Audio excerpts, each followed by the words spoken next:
Hello everyone. Welcome to Mr. Midnight True Crime Stories. I am here to help you today. I know you use this video to fall asleep. Quick question for my fellow crime junkies. Where are you watching this from right now? Midnight scrolling in bed? Headphones in at the gym? Sneaking an episode during lunch break? Tell me where in the world you are and what device you're on. I love seeing how this community shows up. Don't forget to like the video and subscribe if you're ready for more chilling stories. Tonight's story is one that has stayed with people for years. Not because it ends with the dramatic click of handcuffs or a courtroom verdict that gave everyone a clean sense of justice.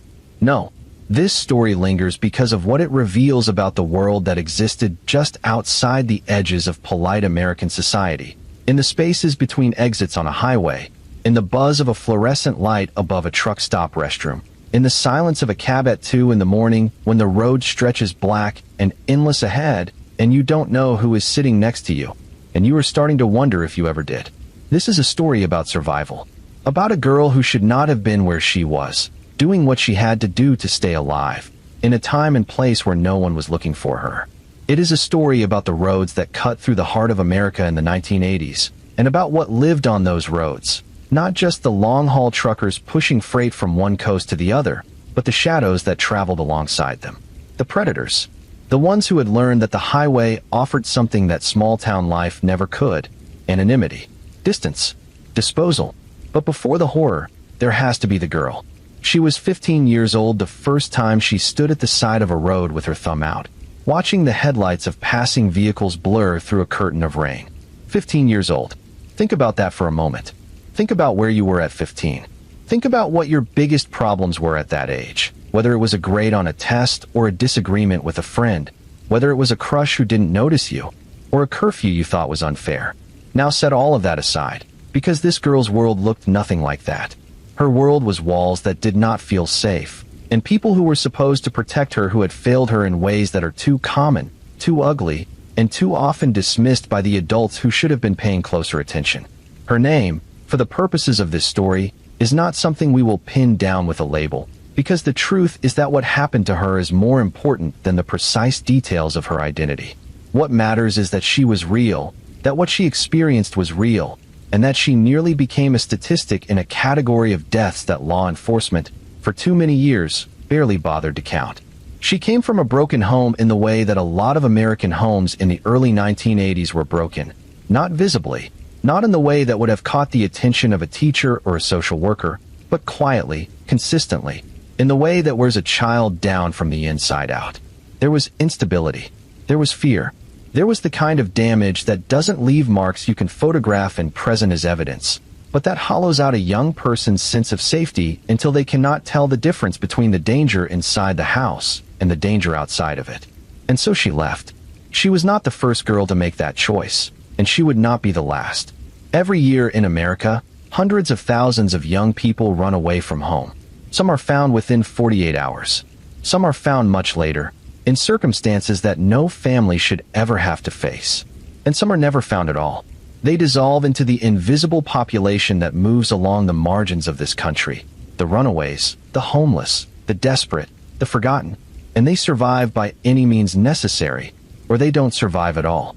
She left with a boyfriend. He was a few years older than her, old enough to feel like protection, young enough to be just as lost.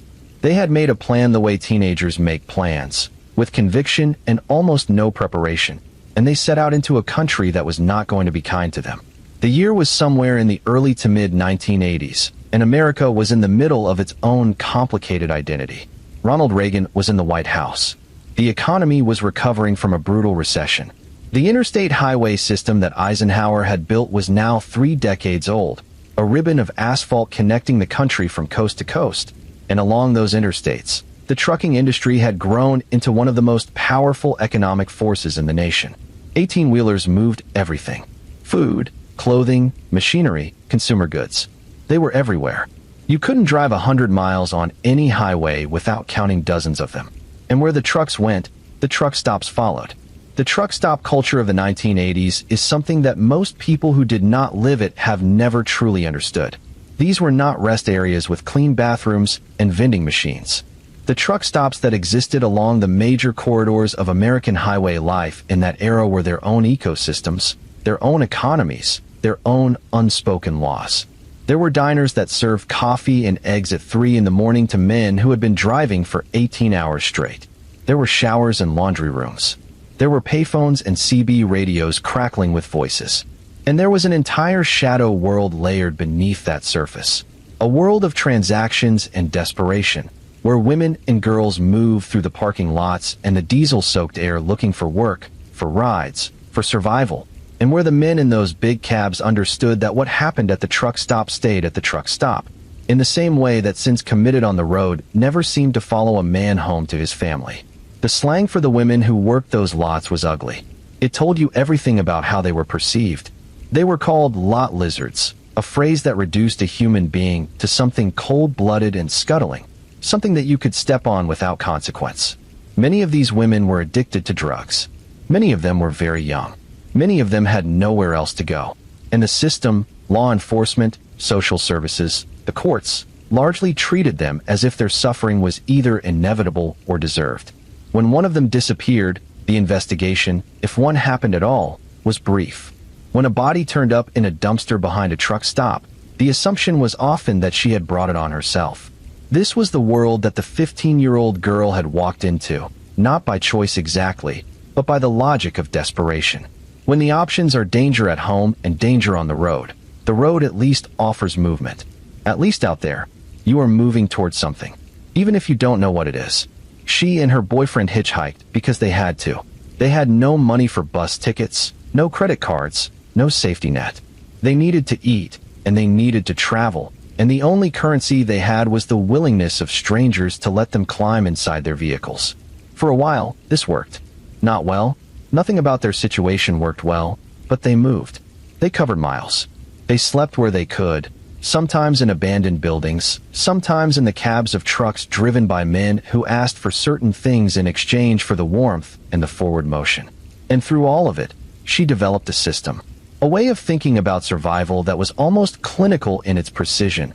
The way that humans become when they are under sustained stress, and the only thing standing between them and destruction is their own ability to read a situation correctly every single time. She learned to look at men the way a trained analyst looks at a threat assessment. She would scan them when they first made contact, their eyes, their hands, the way they held themselves, the words they used, and the words they avoided. She created a scale in her mind, a private ranking system from 1 to 5, where 1 was safe enough and 5 was get out right now by any means necessary. Most of the men she encountered fell in the middle range.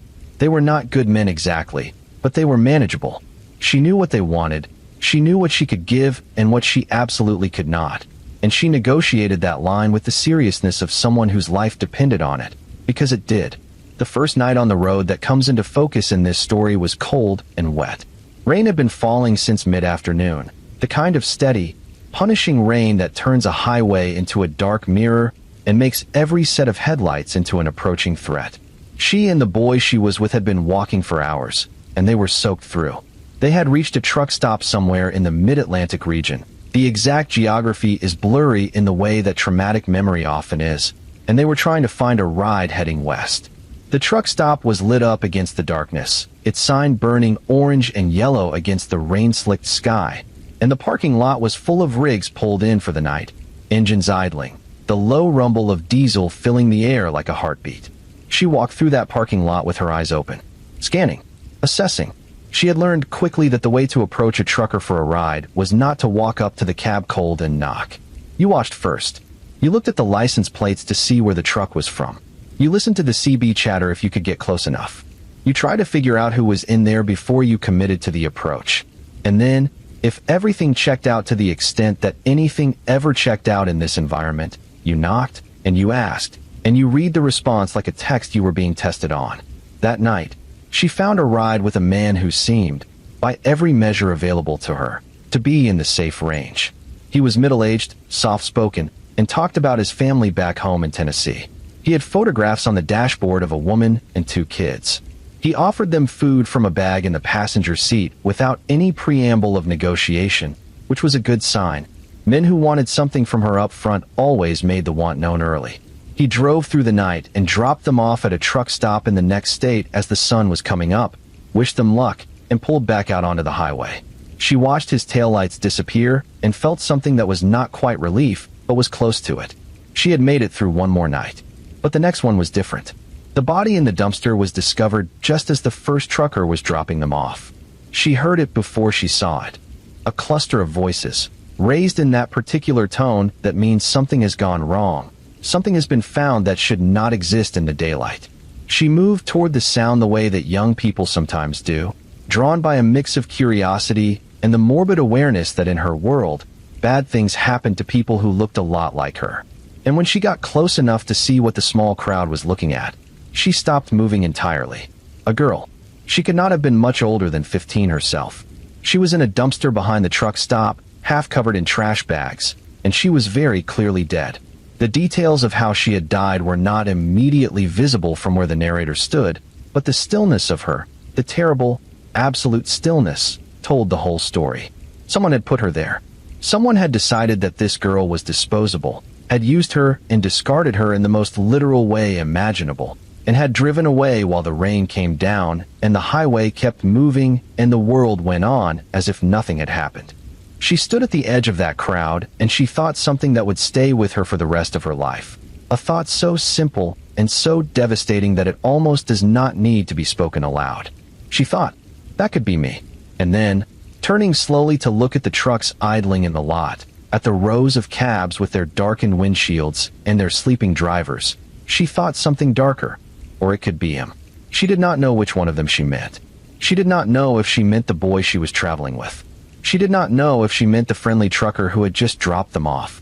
She did not know if she meant some man she had not yet encountered. The thought was bigger than any individual.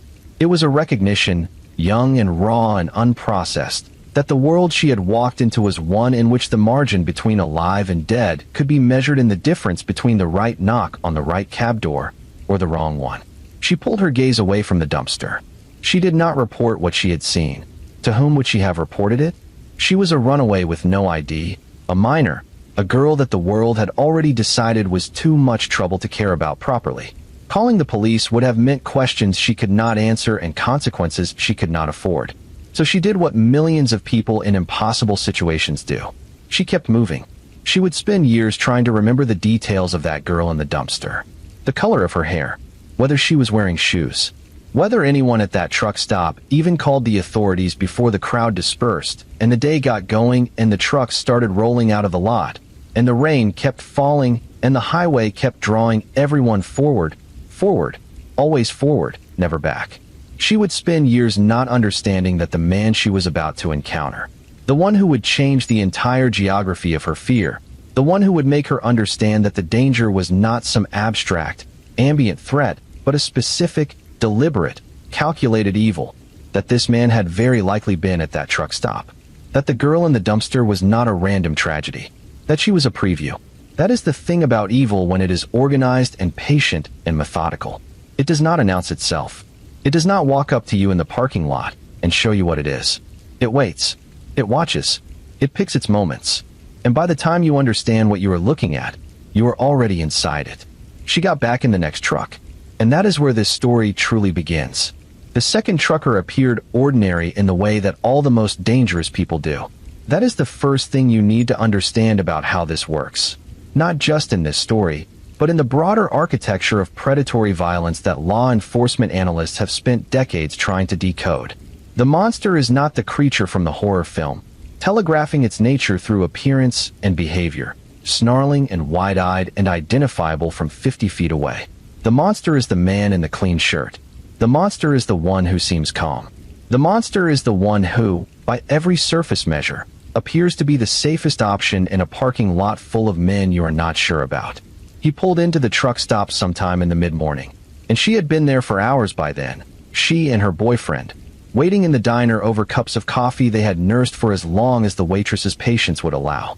The boy she was with had gone to the restroom, and she was watching the lot through the window. This was habit now, continuous surveillance, never turning her eyes away from the field of potential threats and potential escape routes. When the truck pulled in, it was a standard semi, nothing distinctive about it from the outside. Late model, relatively clean for a vehicle that lived on the highway. The driver climbed out, and she watched him in the reflexive way she watched everyone. He was somewhere in his 40s, she estimated. Average height, average build. He was dressed neatly. That was the first thing she noticed, the neatness of him, which was actually unusual in that environment where men who drove for weeks at a stretch often carried the evidence of their travel on their clothes and in their smell. He was clean-shaven. His shirt was pressed. He walked with a certain deliberateness, a man who was not in a hurry, who moved through the world at his own pace and on his own terms. She rated him, out of habit, on her internal scale. She came up with a 2, maybe a 2.5. Better than average. Possibly someone she and the boy could ask for a ride. She was wrong, but she would not know that for hours yet. When her boyfriend came back and she told him about the trucker, they agreed to approach him. The boy did most of the talking, which was usually how they played it. A couple was less threatening, less easily dismissed as a runaway, more likely to be read as two young people in a temporary hard spot rather than two minors living entirely off the grid. The trucker looked them over with eyes that did not give much away, and he said sure, he was heading west, he could use the company. He said this last part. He could use the company, in a tone that was friendly without being warm, which at the time seemed like nothing more than the particular manner of a man who spent most of his time alone and had calibrated his social interaction accordingly. They climbed in. The cab was clean, cleaner than most. There were no coffee cups rolling around on the floor, no fast food bags, no crumpled napkins, or the general detritus of a life lived in a moving vehicle. There was a small cooler, a carefully organized dash, a CB radio with the volume turned low. In the sleeper section behind the seats, she caught a glimpse of what appeared to be a curtain, drawn closed.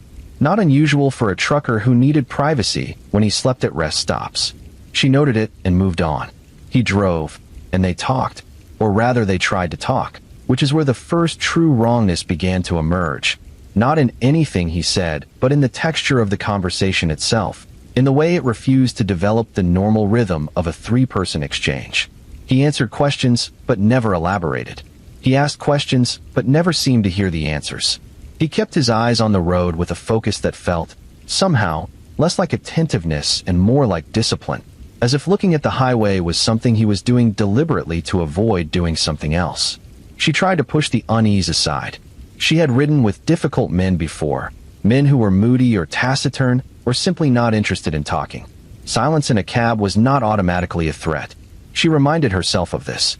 She pressed her shoulder against the passenger window and watched the landscape slide past, the flat gray of the highway, the bare trees at the edge of the road, the occasional billboard for a diner or a motel or a church. About an hour into the ride, something changed. She would struggle for years to articulate exactly what changed, because it was not anything visible or audible or tangible in the conventional sense. It was more like a shift in atmospheric pressure, the way the air feels different in the minutes before a thunderstorm when the sky is still technically clear. The man was still driving. His hands were still on the wheel. His body language had not overtly altered, but something in the cab had changed, and every cell in her nervous system registered it simultaneously, before her conscious mind had caught up to what her instincts already knew. He stopped responding to them. Not in an obvious way, not by going silent mid-sentence or physically turning away. It was more subtle than that. When the boy said something, the trucker's eyes would flicker momentarily toward the road ahead as if the words had not registered at all, as if he had simply not heard them, except that you could tell he had heard them because there was a micro-pause before the non-response, the tiniest fraction of a second that revealed the choice not to engage. He was still there. His body was present in the cab, but whatever part of him had been performing friendliness, performing normalcy, had quietly withdrawn behind a door that was now closed. She looked at her boyfriend. He had not noticed yet. He was telling a story about something, a detail from their journey, gesturing with his hands the way he did when he was comfortable. She reached over and touched his arm very slightly, a signal between them that meant pay attention, something is wrong. He registered it, felt the shift in her, and his story petered out. The three of them sat in silence. It was the trucker who broke it, and when he did, the subject matter was so far from anything she could have predicted that it took her brain a full second to process what she was hearing. He said, casually, conversationally, the way someone might mention the weather or the price of diesel, that he had heard about a girl, a dead girl, found in a dumpster at a truck stop the previous night. She felt the cold move through her from the inside out. She said nothing. She kept her face neutral the way she had learned to keep her face neutral. She looked at the road ahead. He kept talking. He said that it was sad, a thing like that. He said that the roads were full of dangerous people, that you never knew who you were traveling with, that people made choices, and some choices led to bad endings. He said this with a kind of philosophical remove, as if he were a commentator on events rather than a participant in anything. And then he paused for a moment before saying something that made the cold in her chest solidify into something close to ice. He mentioned what he called the Laughing Death Society. She had never heard this term before. She would hear it again, in her mind, thousands of times over the following decades. He said it in the same casual tone he'd been using, as if it were a reference she should recognize, as if it were a name that any person of reasonable awareness would know. He did not explain what it meant. He did not elaborate. He let the words sit in the air of the cab like something waiting to be picked up, and then he went quiet again, and the highway kept coming at them through the windshield, mile after mile after mile. Her boyfriend said, very quietly, "What's that?" The trucker smiled. It was the first time she had seen him smile since they got in the truck, and it was the wrong kind of smile. Not warm, not amused, but self-satisfied in a way that had nothing to do with joy. It was the smile of someone who has just revealed something and is watching to see what happens, who is enjoying the reaction without being troubled by the fact that the reaction is fear. He said, still smiling, that it was just something he knew about. Just something out there. Just people who understood certain things about the world. She did not ask what things. She was already doing math in her head. How fast was the truck moving? How close were they to an exit? Whether the door on her side would open if she needed it to? Whether the drop to the road at highway speed would be survivable if it came to that? This is what her survival brain looked like in action. Not panicked, not paralyzed, but calculating. Terrible, quiet, precise calculation. The boy reached over and took her hand. They were about 80 miles from the truck stop where they had boarded. The sign ahead indicated the next exit was 11 miles out. 11 miles on a highway takes about 8 minutes at 65 miles per hour. She counted that down in her head. 8 minutes. She needed to get them through 8 minutes. She started talking. This was another survival skill she had developed, a way of reasserting normal human interaction into a situation that was threatening to slip beyond her control. She talked, deliberately and carefully, about nothing important, about the road and the weather and where they were hoping to get to, and she did it in a voice that she worked very hard to keep steady and light. And she watched the trucker from the corner of her eye, and she waited. He responded to her talking, which was good. The philosophical withdrawal of earlier softened somewhat, not back to the surface friendliness of the beginning, but to something more neutral. He answered her questions. He matched her casual tone, and she kept going, kept the patter running, kept the interaction alive and human and normal feeling, because she understood something important that a lot of people don't understand about situations like this. Predators thrive in silence. Silence is where they operate most comfortably. Silence is the medium in which control is established and maintained. Fill the silence with something, anything, noise, conversation, humanity, and you interrupt that mechanism. You make it harder for the darkness to organize itself. The exit was coming up. She could see the sign now. She needed a reason. She needed something that would allow them to get out of this truck that did not announce itself as flight, because flight would change the equation in ways she could not afford. She leaned forward as the exit approached, and she said they needed to make a stop. She wasn't feeling well. Something she ate at the diner. She was going to be sick. She said it with conviction, with just the right amount of embarrassment, and she felt the subtle shift in the cab as the trucker processed the request. He took the exit. He pulled into a small rest area, half empty in the mid-afternoon. She had her hand on the door handle before the truck fully stopped. She said she'd be right back, just needed a minute. Looked at her boyfriend with the look that meant now. Right now? We are leaving right now? And she was out of the cab and on the pavement and moving toward the restroom building in long, quick strides. She had expected the boy to be right behind her. She had expected to hear 2 doors closing, 2 sets of footsteps.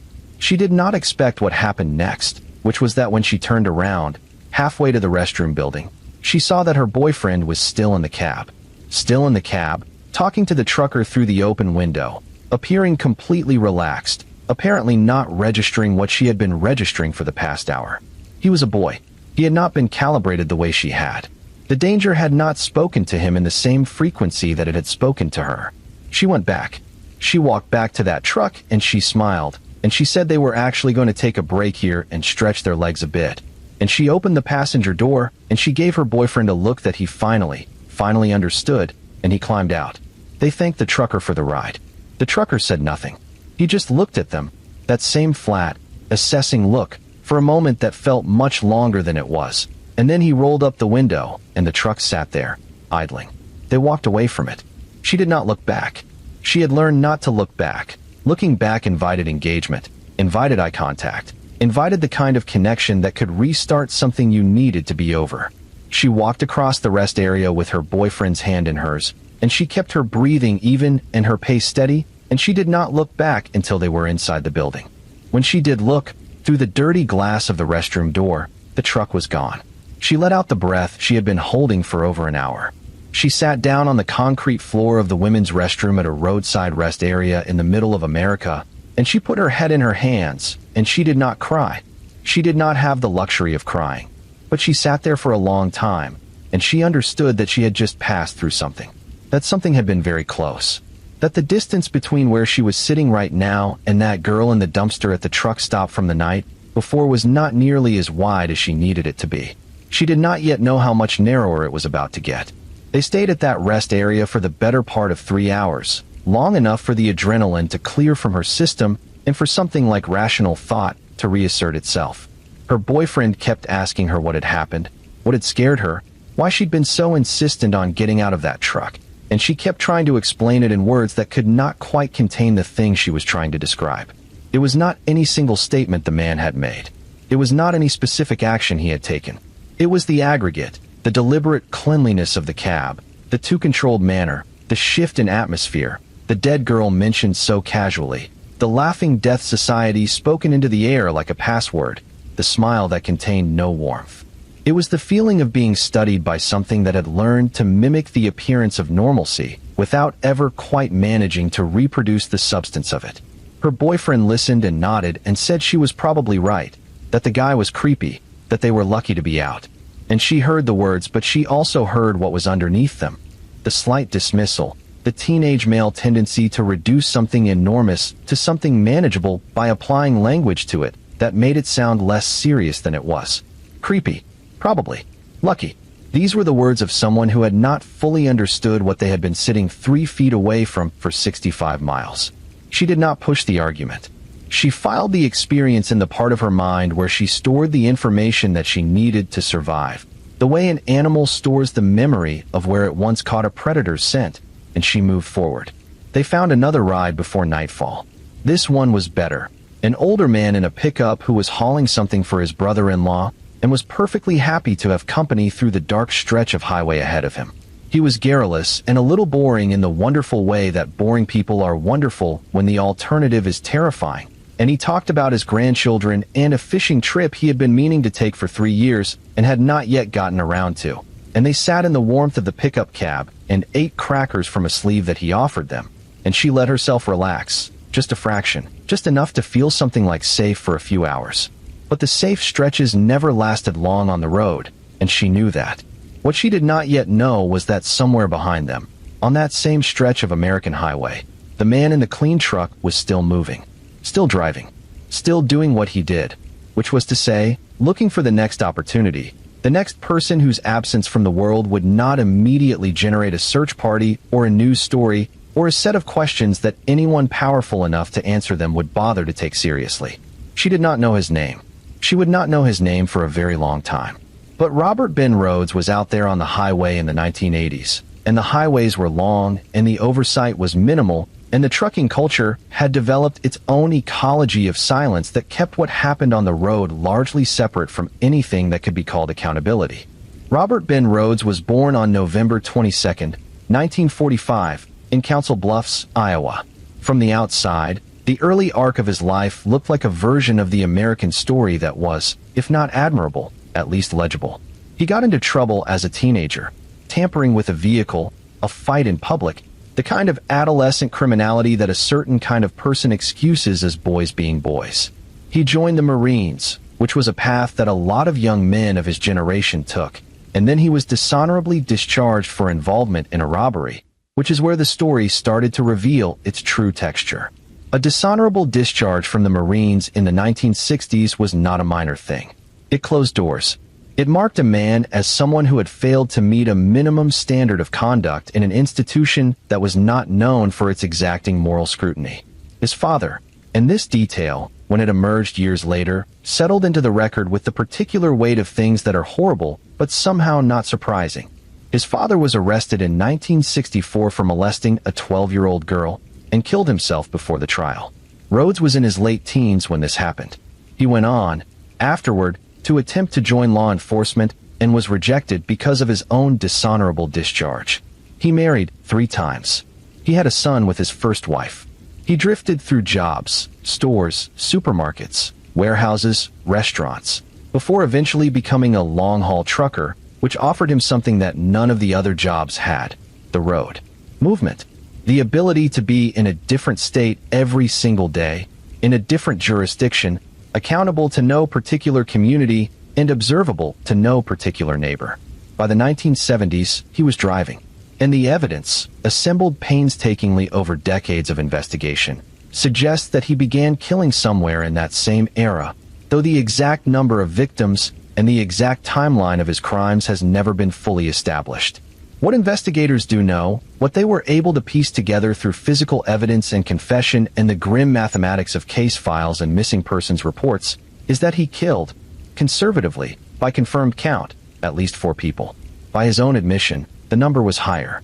By the estimation of investigators who spent years mapping his routes against the disappearances of women along those routes, the number could be as high as 50. 50 women. Let that land for a moment. 50 human beings, most of them young, most of them living in circumstances that made them easy to ignore: runaways, hitchhikers, women working the truck stop economy, whose deaths have never fully been accounted for, whose names have never fully been gathered into any single document that a grieving family could hold in their hands and say, here's what happened, here's what he did, here's the record. Because the record, in so many of these cases, simply does not exist. This is one of the things that makes the Rhodes story, and the broader pattern of highway killings that the FBI would eventually begin to map and study, so difficult to confront. It is not a story with clean edges. It does not have a victim list that was compiled at the time, with photographs and next of kin and case files. The victims were people the system had already decided were not worth comprehensive documentation. They were women whose lives had placed them in proximity to highways and truck stops, which meant they were women who had been filtered out of the category of people whose disappearances triggered the full machinery of law enforcement attention. Robert Ben Rhodes understood this, whether consciously or by the instinct of a predator who has learned where the oversight ends. He operated in the gaps. He drove through the cracks in the system. He was on the road for years, and the bodies he left behind were found in fields and ditches and barns and dumpsters.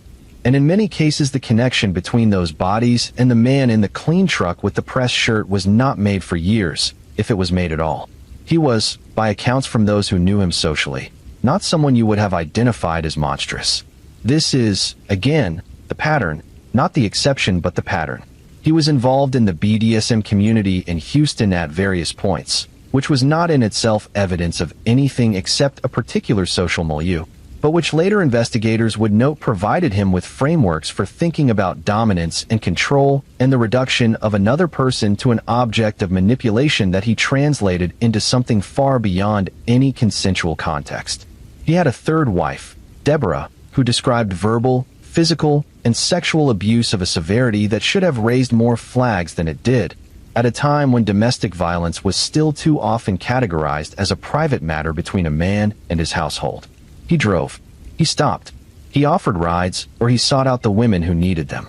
And what happened in the sleeper section behind that curtain, the curtain she had noticed and noted and then decided was not important, was something that defies easy description, not because it is too complex to understand, but because it is too deliberate to absorb. He had converted the space behind the seats of his truck into a functioning torture chamber.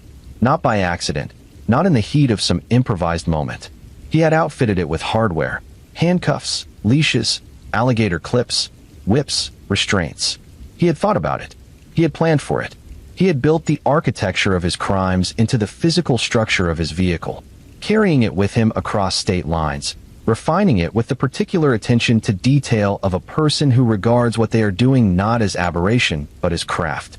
When she had looked at that cab and felt the wrongness of it, she had been reading something real. She had not known the specifics. She had not known about the hardware behind the curtain. But her nervous system had registered something that her rational mind could not yet articulate, and she had acted on it. And that action was the difference between her story being the one we are telling now and her story being a name in a case file, or no name at all, in a case file that might not even exist. She thought about the girl in the dumpster. She would think about her for the rest of her life. She would build entire architectures of memory around that moment in the truck stop parking lot, standing at the edge of the small crowd, looking at the stillness of a body that had been someone's daughter, someone's maybe sister, someone's child. She would try, in the years to come, to find out who that girl was. She would try to determine whether that death had been investigated, whether there was a record somewhere, whether anyone had put a name to the face and placed a notification in a file that eventually reached the right desk in the right town and gave some family somewhere the terrible but necessary knowledge that their daughter was not coming home. She would discover things she was not prepared for, but that discovery was still years in the future. In the immediate timeline of the story, she and her boyfriend were at the rest area, and then they were in the pickup with the garrulous older man, and then they were somewhere else on the road, and the days kept accumulating in the way that days do when you are surviving rather than living. And she kept her internal rating system running, and she kept her eyes open, and she kept moving. What she did not do, what she could not bring herself to do, not then and not for a long time afterward, was stop. Stop moving, stop forward momentum, stop the particular survival logic that says as long as you keep going, as long as you don't stand still long enough for the thing behind you to catch up, you are okay. She was not okay. She would not be okay for a long time. But she was alive, which was what mattered on the road, and she intended to stay that way. There was a ride through Kentucky that was fine, and a ride through Tennessee that was less fine but manageable. And somewhere along the way she and the boy who'd started this journey with her began to come apart in the way that people who have been through hard things together sometimes come apart. Not dramatically, not with a clear breaking point, but with the slow erosion of two people who needed different things from their survival and could no longer pretend that those needs were compatible. He wanted to settle somewhere. She was not ready to stop moving. The road had become, in its terrible way, a kind of home, not a safe one, not a comfortable one, but the only one that made sense to her in a world that had offered her no better options. She continued alone. This is the point in the story where the danger level, if you were still running her scale in your head, quietly escalated from a 3 to something that had no comfortable number to contain it. Because a lone young woman hitchhiking on the interstate highway system of America in the 1980s was not just vulnerable in the way that she had been vulnerable with a companion. She was vulnerable in the way that a lit match is vulnerable in a room full of fuel. She was the exact profile that predators along these roads had learned to recognize and target. Young, alone, without resources, without anyone waiting for her, without any institutional structure that would notice her absence quickly enough to matter. And the road was full of men who had learned to look for her. She did not know this in the systematic way that investigators would later map it.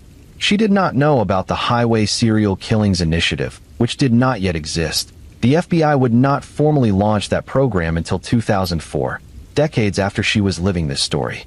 She did not know that there were analysts who would one day sit in offices near Quantico, Virginia, and plot the coordinates of hundreds of female bodies found along American highways, looking for the patterns in the dump sites, trying to work backward from the evidence to the perpetrators who had spent years and decades operating in the gaps of law enforcement jurisdiction and institutional indifference. She only knew what her instincts told her, which was, be careful, be smart, be faster than what is hunting you, because something is always hunting you out here, and the day you forget that is the day you become the next body in the next dumpster, the next unidentified woman in a field somewhere off an exit ramp that nobody important enough drives past. She was careful. She was smart. She survived the road for longer than most. But there was still one more encounter to come, one more moment of absolute, clarifying terror that would crystallize everything she had been living and surviving into a single unforgettable sequence of events. A moment with a knife on the side of a road, in the dark, that would eventually lead her, 20 years later, to a photograph of a man she recognized and a name she had never heard, and a horror she had to assemble in pieces before she could see it clearly. His name, when she finally learned it, was Robert Ben Rhodes. But she was not there yet. Traveling alone changed everything. The calculus of risk shifted in ways she felt in her body before she processed them intellectually. Without her boyfriend beside her, she had no buffer, no male presence that complicated the transaction even slightly, no one who would notice if the cab door closed and she did not come out.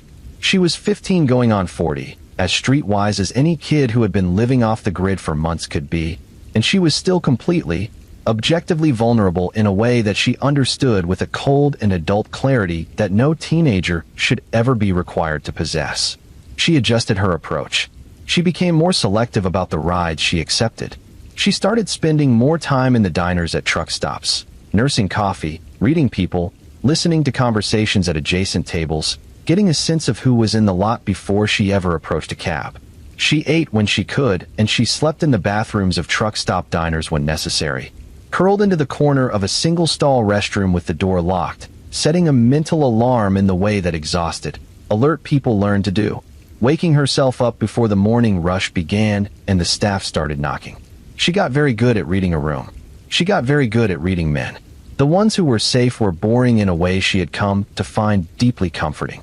They were the ones who, when she appeared at the window of their cab and asked about a ride, responded with the mild, slightly inconvenienced consideration of someone weighing a practical decision. How far was she going? Was it on his route? Would she be any trouble? These men had no secondary agenda. They saw a girl who needed a ride and processed her as a minor logistical question. They gave her rides the way they might give someone a jump start in a parking lot, because they had the capacity to help and it cost them very little, and they were, at their core, decent people who moved through the world with the assumption that decency was the normal mode of operation. She treasured these men. Years later, she would think about them with something close to tenderness. The one who had given her half his sandwich without being asked. The one who had called his wife on the CB radio while she was in the cab and spoken to her in the tender shorthand of a long marriage. The one who had lectured her gently about the dangers of hitchhiking with the awkward concern of a father who suspected his own kids might be capable of similar recklessness. But for every one of them, there were others. The ones who lingered at the 2.5 range on her scale, the borderline cases, the ones where nothing overtly wrong happened, but where she spent the entire ride in a state of sustained low-level alertness that left her wrung out and shaking at the next truck stop, sitting in a bathroom stall with her back against the door, slowly talking herself down from the edge of pure animal terror. These were the men who said too much about what they expected in exchange for a ride, and then backed down when she held the line. The men who reached across the seat and then reconsidered when she gave them the look, the flat, cold, warning look she had developed, the one that said clearly and without flinching, "I will make this difficult for you in ways you are not prepared for." She had found that this look, deployed with absolute conviction, stopped most of them. Not all of them. The ones at the top of the scale were the ones she had learned to get out of by any means necessary, and she had gotten out of several.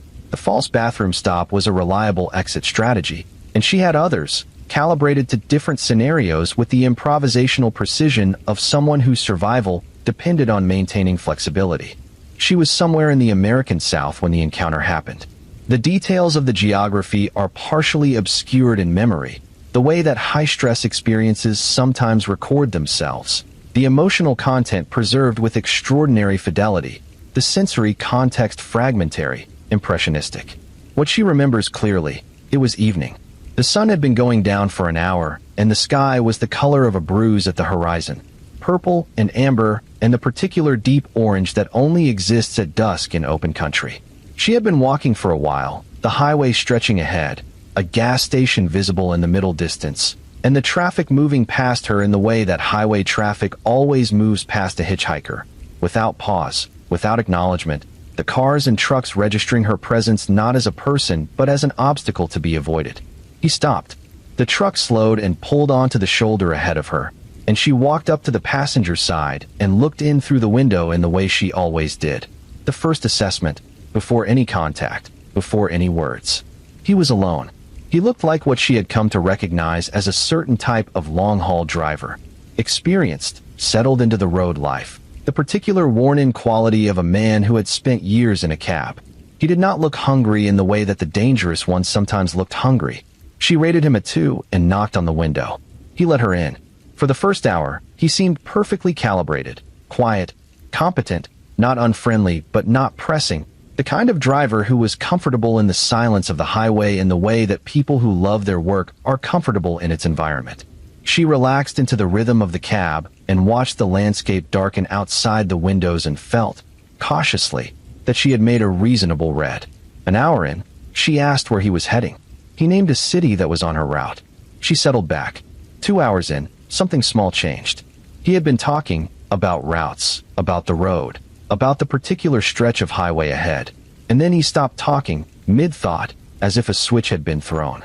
Not the way people stop mid-thought when they are distracted by driving. Something more deliberate. Something that she recognized, from somewhere deep in the archive of her accumulated survival experience, as a withdrawal. A pulling back. An internal door closing. She brought up the scale in her head and moved him from a 2 to a 3. She started talking. Using her fill-the-silence technique, she brought up something casual, something that required a response. A question about a landmark they had passed, something she claimed not to recognize. He answered. The answer was short, clipped. She asked another question. He answered that too, the same way. She was watching his hands on the wheel, watching the set of his jaw, watching everything simultaneously in the peripheral way that sustained vigilance requires, and she was cataloging what she found. His knuckles had gone white on the wheel. She moved him to a 4. The exit was 3 miles out. She needed those 3 miles to pass without the situation deteriorating past the point of her ability to manage it. She kept talking, kept her voice light and conversational, kept her hand close to the door handle without making the proximity obvious, and she watched the mile markers count down. 2 miles. He had gone fully silent again, not responding to anything she said, driving with that same clenched, deliberate focus. 1 mile. His right hand left the steering wheel. She saw it come up from his side in her peripheral vision, and she turned her head, and there was the knife. Not raised, not threatening, not pointed. Just held. The way a person holds something when they want you to see it without making a declaration that could be immediately interpreted as a threat. Just present. Just there. A fixed blade knife, the kind that had a working purpose. Hunters carried them, fishermen carried them, men who spent time in the outdoors carried them. But not in the way he was holding it. Not in the cab of a truck at dusk on a highway with a teenage girl beside him. Everything in her went quiet. This is the thing about true terror that no one tells you until you have lived it. It does not produce the screaming, gasping, dramatic response that it does in movies and television shows.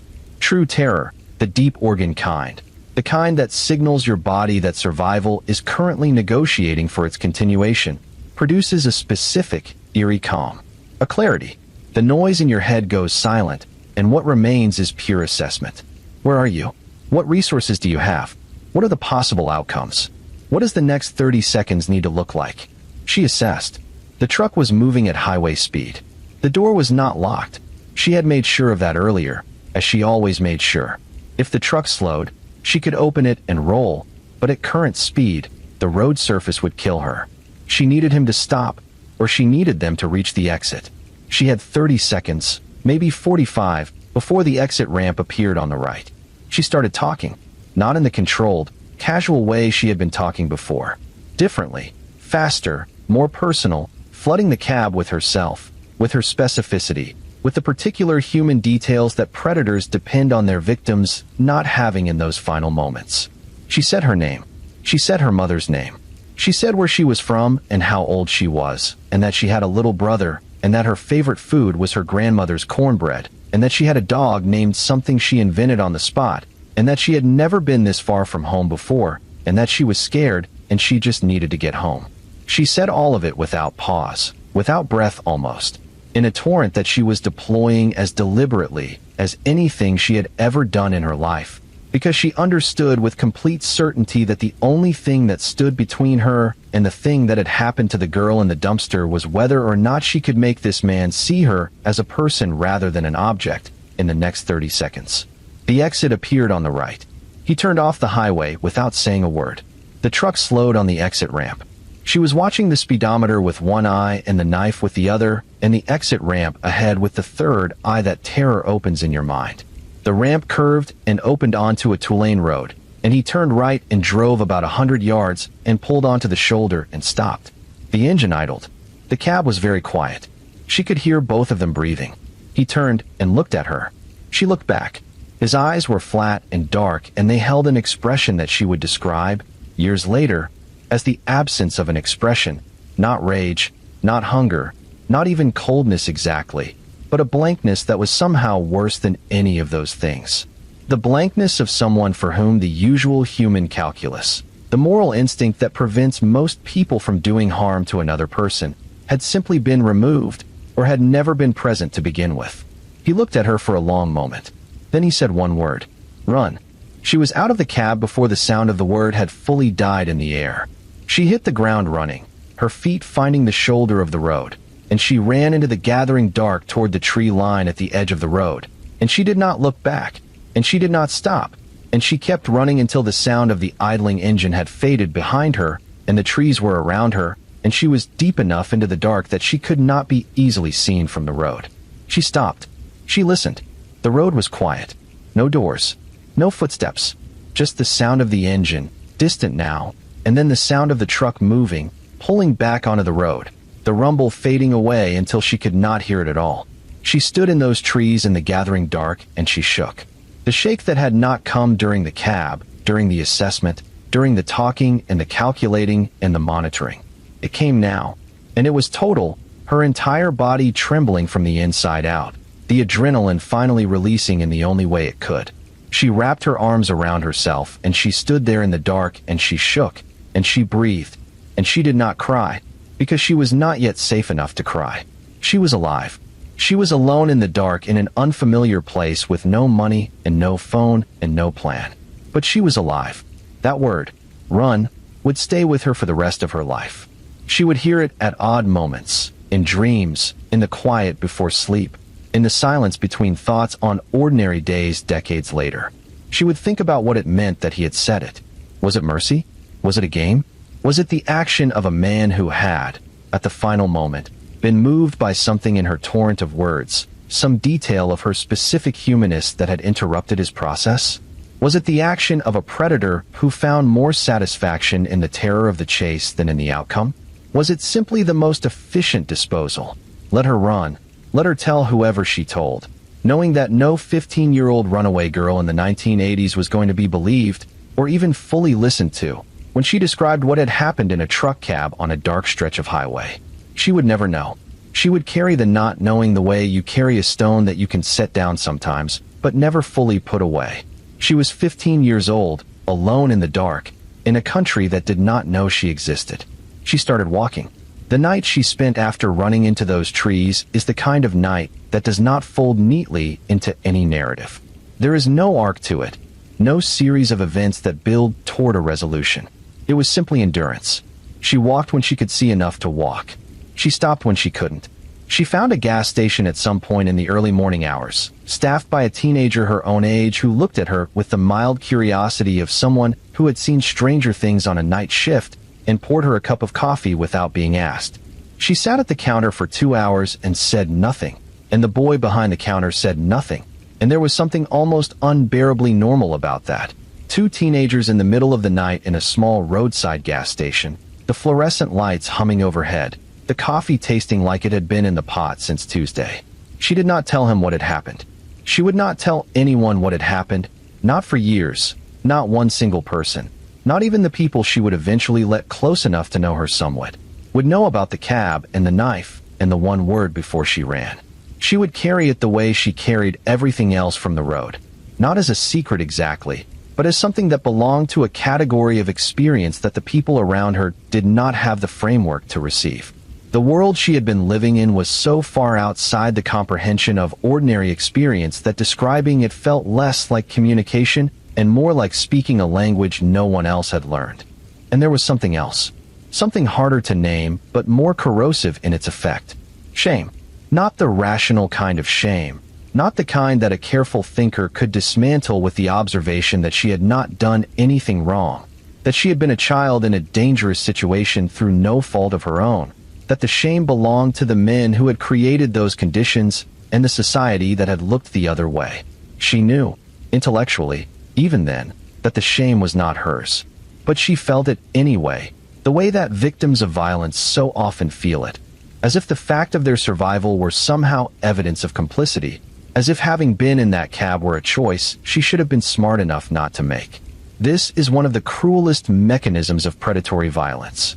It does not end when the threat is over. It continues in the internal life of the survivor, rewriting itself, recruiting the survivor's own mind to do the work of shame and silence that external coercion could not fully accomplish. This is why she did not go to the police. Not because she thought they wouldn't care, though she had reason to believe that, but because the act of reporting would have required her to describe herself in the terms that the situation had left her with: a runaway minor, hitchhiking alone, who had voluntarily gotten into a stranger's truck. She knew exactly how that story sounded to the institutions that were supposed to help people in her situation, and she knew that the version of events those institutions were likely to produce from her report was not one in which she was the person who needed help. She moved on from the gas station as the sun came up. She found another ride. She kept going. In the weeks that followed, the road became a kind of blur. She covered distances, she survived encounters, she found stretches of relative safety and stretches of heightened vigilance. And somewhere in the texture of that ongoing survival, the specific encounter with the knife and the dark cab and the man's flat eyes began to settle into a different part of her memory. Not forgotten, never forgotten, but compressed, stored, filed away under the general heading of things that happened out there, in that life, before she came back to something that resembled ordinary existence. Because she did come back. Slowly, imperfectly, in the way that young people who have been damaged but not destroyed sometimes find their way back. She found a town that held her for a while. She found work, the gray economy kind, off the books, the only kind available to someone without documents or a verifiable history. And she found a room to sleep in, and she found, gradually, a version of stability that was not what most people would recognize as stable, but which felt, after the road, like extraordinary peace. She did not make friends easily. The experience of the road had recalibrated her in ways that made ordinary social interaction feel like a performance she could approximate, but never quite embody. She watched people differently than they watched each other. She rated them on her scale automatically, involuntarily, even in entirely safe contexts, at the grocery store, at the laundromat, in the waiting room at a clinic. The scale never turned off. She lived in the permanent low hum of vigilance that is one of the most common and least discussed consequences of sustained trauma. She worked. She saved. She eventually, with the stubborn forward motion that had carried her through the road, built something that looked, from a distance, like a life. She was not happy in any simple sense of the word, but she was functional, and in the hierarchy of outcomes available to a girl who had been where she had been, functional was an achievement she did not take for granted. She did not think about the trucker often. She did not think about the word run. She thought about the girl in the dumpster sometimes, late at night, in the way that unresolved things rise in the quiet. She thought about her with a specific quality of grief, not the grief of having known her, but the grief of recognition, of having stood at the edge of that crowd and understood that they were the same kind of person, existing in the same invisible category, and that the only difference between them was the sequence of choices and chances that had kept her standing and left the other girl still. Years passed. The 1980s gave way to the 1990s, and the 1990s accumulated their own weight. She worked. She moved. She built. She did not talk about the road, and she did not go looking for the things the road had left behind. And she kept the internal scale running, but pointed it mostly at the abstract and manageable rather than at the specific terror she was walking around. And then, one morning, a friend sent her an article. It was the early 2000s by then, maybe 2001 or 2002, and the internet was old enough that people were using it to find information, but new enough that it still felt slightly miraculous when it delivered something unexpected. The friend was a woman she had grown close to in the way that women who have survived difficult things sometimes grow close, without a lot of explanation, without the full excavation of history, but with a kind of mutual recognition that didn't require words. The friend had been reading about true crime, the way that a lot of women did in those years, not as entertainment exactly, but as research, as a way of understanding the shape of the danger that women move through in a country that was not always honest with them about how much risk the world contained. The article was about a serial killer, a trucker. She read the name, and her brain did not immediately fire in recognition, because the name meant nothing to her. She had never known his name, had never had his name, had carried nothing from that encounter except her own memory of a face and a manner and a knife and a word. But she kept reading. The article described a long-haul trucker from Houston, Texas. It described a man who had been arrested in April of 1990 on the shoulder of Interstate 40, about 50 miles north of Phoenix, Arizona, when a state trooper named Mike Miller noticed his truck parked dangerously on the shoulder with hazard lights on. The trooper had not initially suspected anything more serious than a mechanical issue. What he found when he approached the truck changed everything. There was a woman in the cab, alive but barely, shackled to the door, welts on her body, cuts around her mouth, a horse bridle secured around her neck. In the man's briefcase, the trooper found alligator clips, leashes, handcuffs, whips, and other equipment that no commercial truck driver had any legitimate reason to be carrying. She read this, and her hands were very still on whatever she was using to read it. The article went on. The trucker had told his latest victim, the woman shackled in the cab, that he had been doing this for 15 years. 15 years of driving the highways. 15 years of finding women in the vulnerable spaces of truck stop lots and roadside hitchhiking and the gray economy of the interstates, and taking them, and doing what he did, and continuing on. 15 years. She sat with that number for a moment. She had been out there in the middle of that 15-year span. She had been exactly the kind of person he targeted. Young, alone, without anyone who would immediately notice her absence, moving through the same roads and stops and corridors of the American highway system where he lived and worked and hunted. She looked at the photograph in the article. The photograph was a mugshot from 1990. A man in his mid to late 40s at the time of his arrest, looking at the camera with an expression that was, in its way, remarkable for what it did not contain. No defiance, no visible disturbance, no sign of the internal chaos that a layperson might expect from someone who had just been discovered doing what he had been doing. Just a face. A face that was, in its plainness, its absence of distinguishing features, the face of someone who had learned to be unremarkable as a survival strategy, who had understood that the best camouflage for a predator was the appearance of ordinariness. She stared at the photograph for a long time. She had been careful to build her life away from what the road had been. She had been careful not to look back too often, not to let the memories have more than their allotted space in her present. But looking at that photograph, she felt something that she could not immediately name. Not recognition exactly, not the clean click of identification, but something close to it, something that moved in the space between certainty and terror, between knowing and not knowing. The face in the photograph was not entirely unfamiliar. She could not say for certain.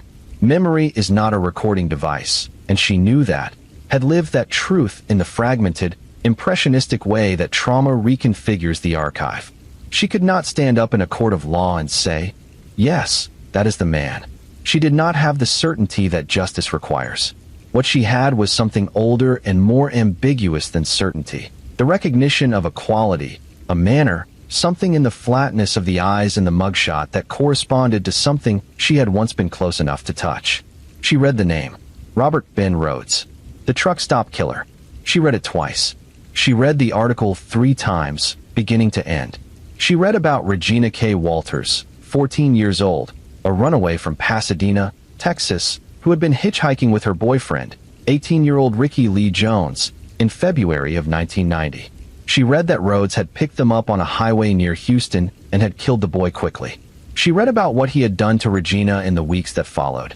Things she was not going to reproduce here in their full detail, because some horror is better carried in implication than in graphic specificity. Regina had endured weeks. She had been found on September 29, 1990, in the loft of an abandoned barn near Greenville, Illinois, nude, badly decomposed. A farmer made the discovery. She read about Shauna Holtz, an 18-year-old who had escaped and reported what had been done to her, but declined to press charges, telling police, "I don't see any good in filing charges. It's just going to be my word against his." She read those words, and she heard her own voice in them. It's just going to be my word against his. She had never said those exact words out loud, but she had lived them. She had made the same calculation, reached the same conclusion, arrived at the same terrible logic that a young woman who has survived something no one will believe she survived reaches when she is looking at the machinery of justice and trying to understand whether that machinery was built to help her. She set down whatever she was reading the article on, and she sat very still for a long time. The past was not in the past. It had been waiting. The days that followed the article were strange. She would later say, strange in the way that moments of recognition always are when they come late.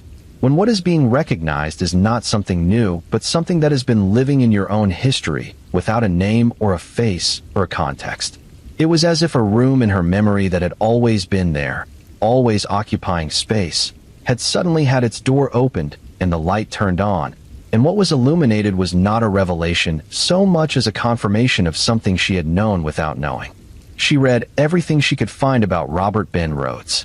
In the early 2000s, the internet was not yet the comprehensive archive of documented crime that it would become, and the information available was partial, fragmentary in the way that coverage of crimes against marginalized victims always tends to be.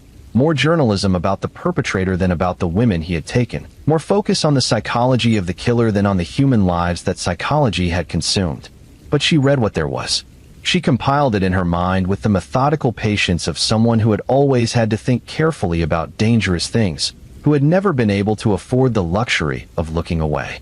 Robert Ben Rhodes had been convicted in 1994 of the first-degree murder of Regina K. Walters and sentenced to life in prison without the possibility of parole.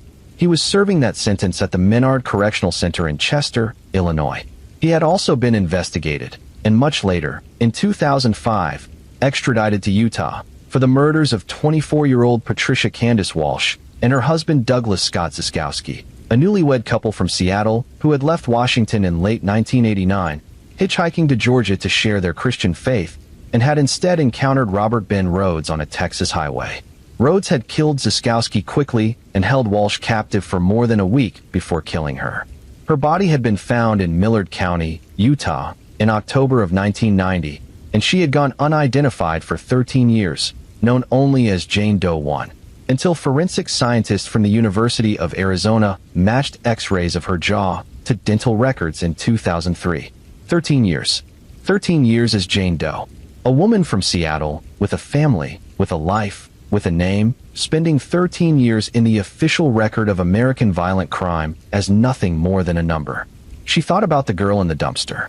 She thought about her the way she always thought about her, with the particular quality of grief that has no clean object, that cannot be addressed because its subject has no name, no file, no confirmed identity.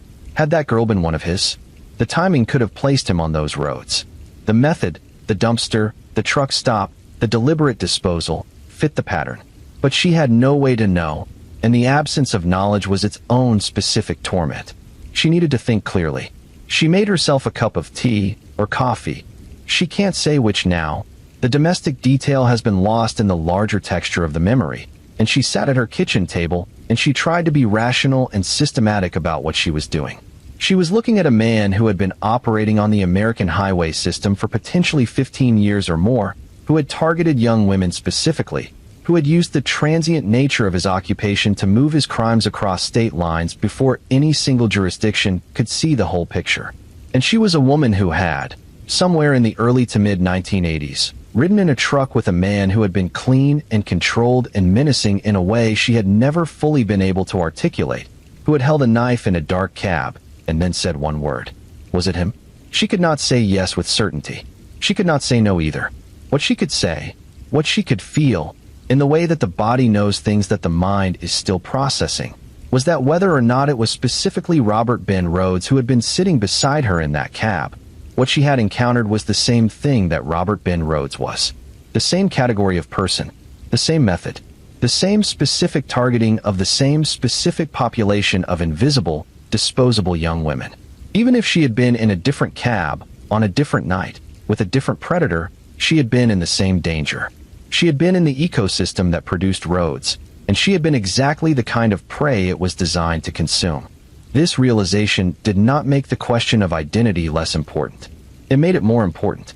Because the question was not just personal, not just about her own history and her own survival and her own unprocessed terror. It was about the girl in the dumpster.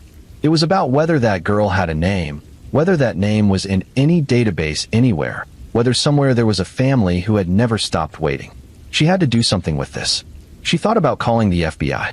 She thought about this carefully, weighing it the way she weighed everything, measuring the possible outcomes against the risks, assessing the institutional response she was likely to get from a woman calling a federal agency in the early 2000s to report an encounter that had happened approximately 20 years earlier on a road she could only approximately identify to a man she could only tentatively recognize from a mugshot. She was not naive about institutions. She had grown up outside the protection of institutions. She had learned early that the benefit of the doubt was not an unlimited resource, and that it was distributed unequally. But she also understood that she might have something, a fragment of information, a detail of recollection, a piece of the picture that the people trying to assemble that picture did not have. Even if her specific memory could not be confirmed, even if the identification was inconclusive, the information she carried about those roads and those stops and the culture of those years might be useful to someone who was trying to understand the geography of a predator's operational range. She made contact. The specifics of how she did this, which agency, which field office, which pathway into the enormous bureaucratic machinery of federal law enforcement, are less important than what happened when contact was made, and she began to talk with people who knew Robert Ben Rhodes's case in the systematic, technical way that professional investigators know these things. The agents she spoke with were not what she had expected. She had prepared herself for institutional skepticism, for the polite dismissiveness of people who had heard too many survivor accounts of uncertain credibility and had developed protective mechanisms against being drawn into inconclusive rabbit holes. What she found instead were people who listened with a specific kind of attention, not the casual attentiveness of polite conversation, but the focused, probing interest of professionals who understood that the information contained in survivor experience was often exactly the kind of information that official records could not provide. They explained things to her that she had not known. Things about how investigators think about cases like Rhodes's. They talked about the difference between what they called signature and behavior, the distinction between the specific details that a killer cannot vary because they are fundamental to his psychological gratification, and the tactical behaviors that he might change in response to circumstance or risk assessment. The signature, in Rhodes's case, was the element of control, the restraint, the captivity, the prolonged psychological and physical domination. The behavior varied: how he selected victims, where he stopped, how he disposed of remains. Investigators look at the signature to link cases across time and geography. They look at the behavior to understand the operational logic. The knife, they said, was significant, not because knives were Rhodes's primary weapon. He had used strangulation and firearms in the confirmed killings, but because the use of a knife in an initial encounter was consistent with the establishment of psychological control before any physical restraint. The knife is not necessarily about the violence it can inflict. In this kind of encounter, the knife is about what it communicates. I have decided whether you live or die. I am in control of that decision. You are the object of that decision, not a participant in it. Terror as a tool of control, deployed precisely and economically before anything else. She listened to this and felt, again, that specific quality of cold that she had felt in the cab. The recognition that the danger she had been in was not random, not impulsive, but methodical. That she had been the subject of a system. That the system had been running for a long time, and would have continued running if a single state trooper on a dark Arizona highway had not noticed a truck parked at an inconvenient angle on the shoulder of Interstate 40. She thought about Mike Miller, the Arizona Highway Patrol trooper who had stopped to investigate in April of 1990. She thought about what he had found when he approached that cab. She thought about the woman shackled to the door, alive, barely. She thought about the fact that it was that encounter, accidental, bureaucratic, almost casual in its origin, that had ended Rhodes's operational run. Not a comprehensive law enforcement effort. Not an investigative breakthrough. A trooper who stopped because a truck was parked in a dangerous spot. It was almost unbearable, the narrowness of it. The thinness of the margin between all the years of unchecked predation and the moment it finally stopped.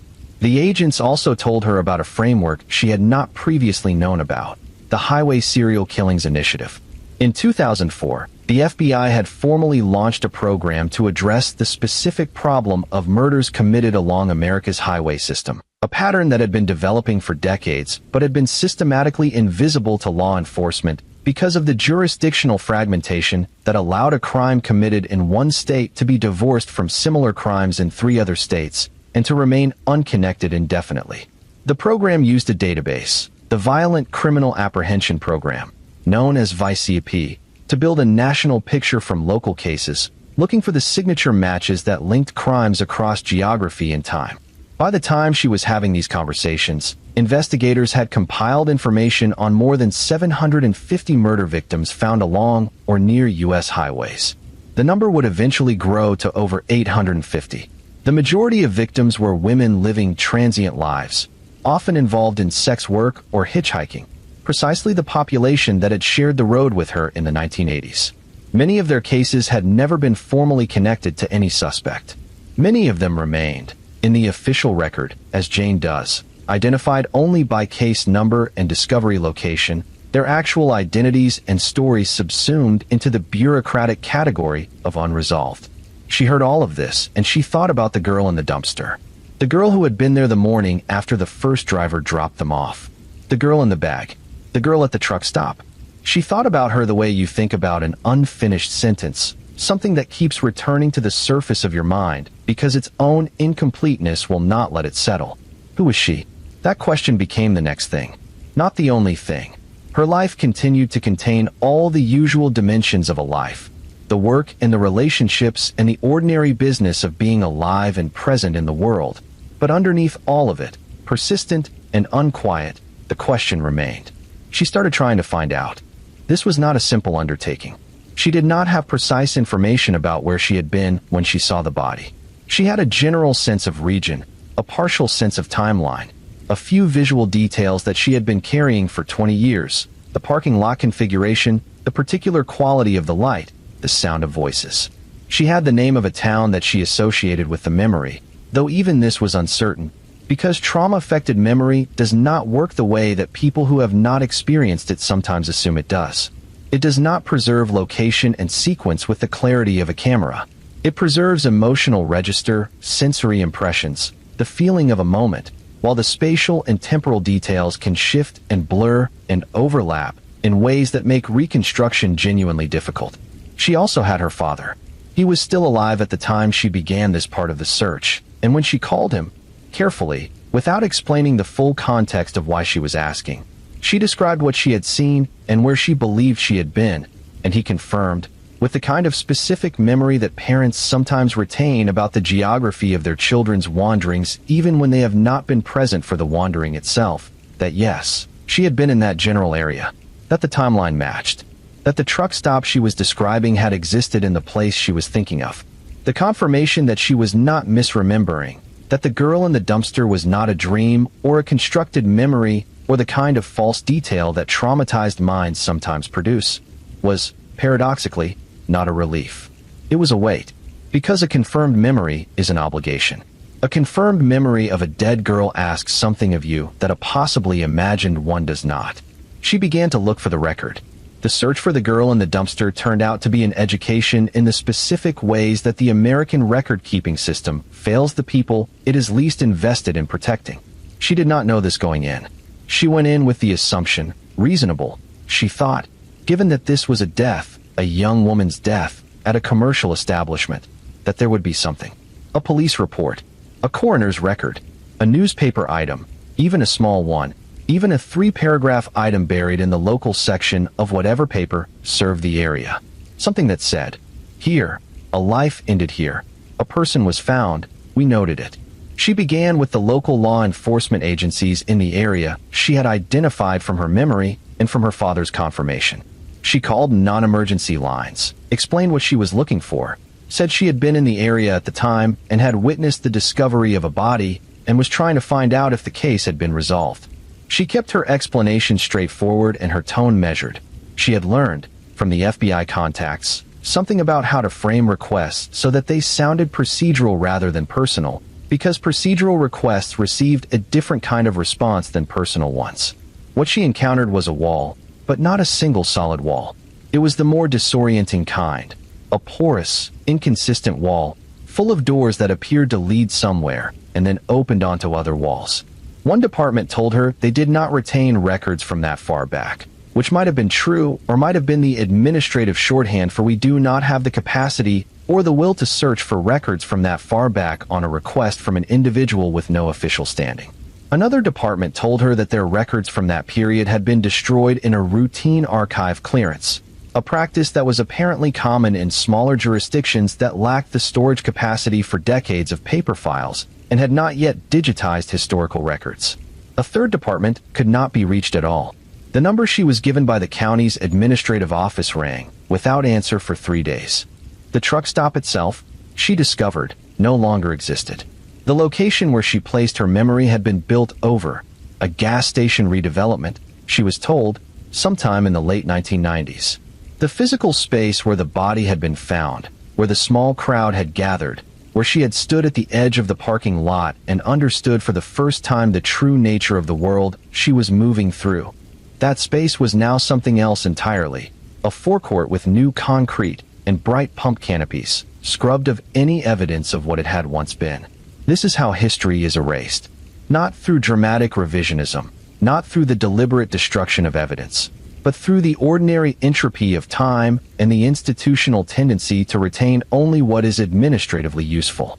Police records have retention schedules. Archive space is finite.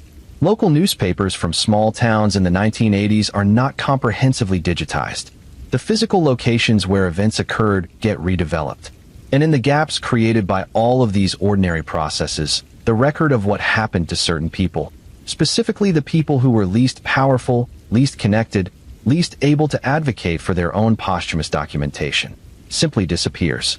She drove to the area herself. She made the trip with the slightly unreal quality that retracing the geography of a traumatic memory always carries. The way that roads you have not driven in 20 years feel simultaneously familiar and wrong, as if the landscape has been ever so slightly rearranged, the distances subtly altered, the landmarks moved a few degrees from where your memory insists they should be. She found the town she had been looking for, or a version of it. She drove past the location where the truck stop had been. She sat in her car and looked at the gas station that had replaced it. There was no marker. Of course there was no marker. There was no reason for there to be. The world does not mark its failures to protect the invisible. It builds over them and moves on. She talked to people in the town.